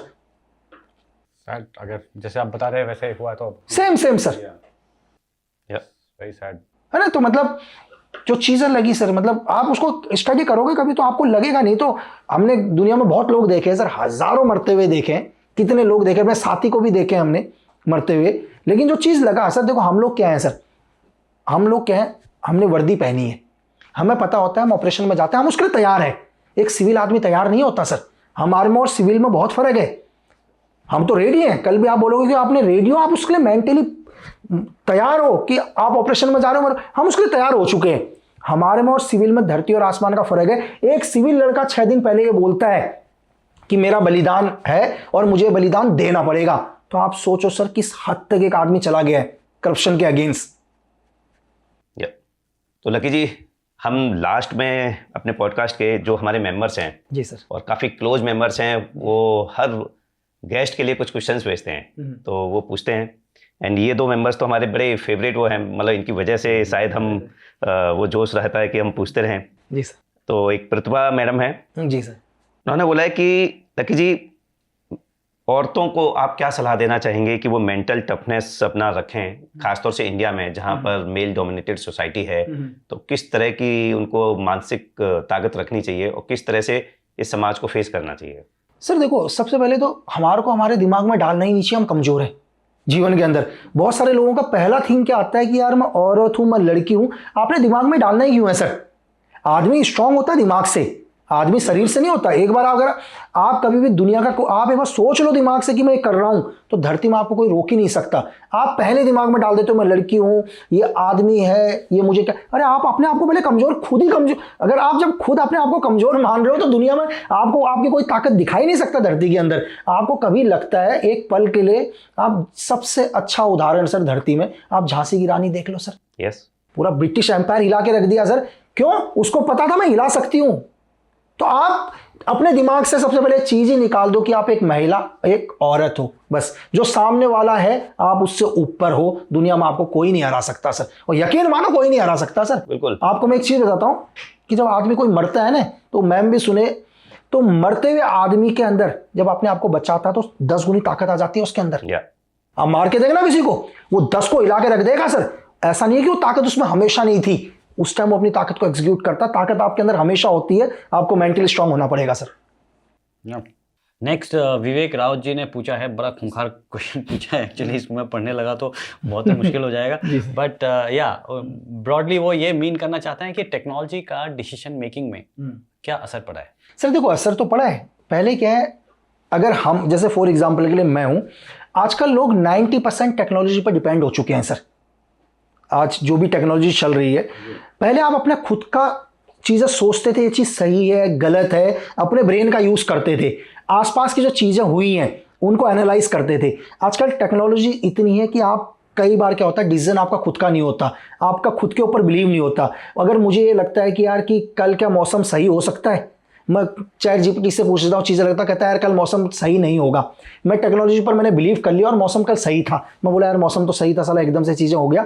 तो कई बार क्या होता है, टेक्नोलॉजी अच्छी चीज़ है, लेकिन टेक्नोलॉजी पर आपको 100% बिलीव नहीं, क्योंकि इंसान ने टेक्नोलॉजी बनाई है ना सर, तो टेक्नोलॉजी ने इंसान नहीं बनाया है। आप टेक्नोलॉजी का इस्तेमाल करो, 100% करो, लेकिन डिसीजन हमेशा अपने दिमाग का, अपने दिल का। आप डिसीजन अपना खुद लो सर।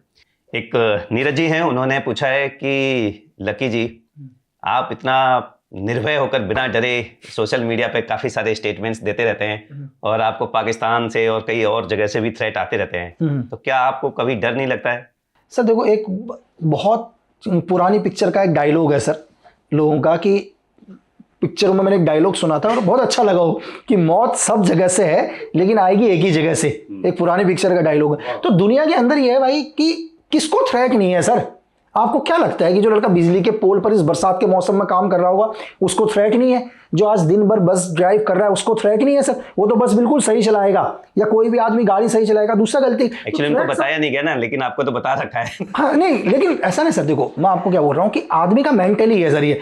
हमें ये पता है कि यार सुबह उठेंगे, धरती के किसी आदमी को पता है कि सोने के बाद वो सुबह उठेगा नहीं सर, ये हमने अपना वहम डाल दिया। तो इस संसार में जो आया है सर वो डेफिनेटली जाएगा, लेकिन आप अपना काम करना मत छोड़ो सर उसके लिए। अगर आपने किसी डर के मारे जिस चीज के लिए आप बने हो, जो आपका काम है, अगर आपने किसी भी डर से वो काम रोक दिया तो फिर कुछ नहीं है सर, लाइफ रुक जाएगी सर, आपको काम करना ही पड़ेगा sir. Thank you Lucky ji. Thank you sir, thank you so much. Thank you sir, बहुत मजा आया आपके साथ बात करके। Thank you and wish you all the best. I am sure thank you. दोबारा मिलेंगे सर, दोबारा। बिल्कुल तीसरी बारी सर। और जल्दी शायद आपकी कुछ वेब सीरीज और मूवी भी आने वाली है, देखने को मिल जाएंगी सर, को वो भी देखने को मिलेगा। बिल्कुल सर। And thank you. जय हिंद सर, जय हिंद सर, जय।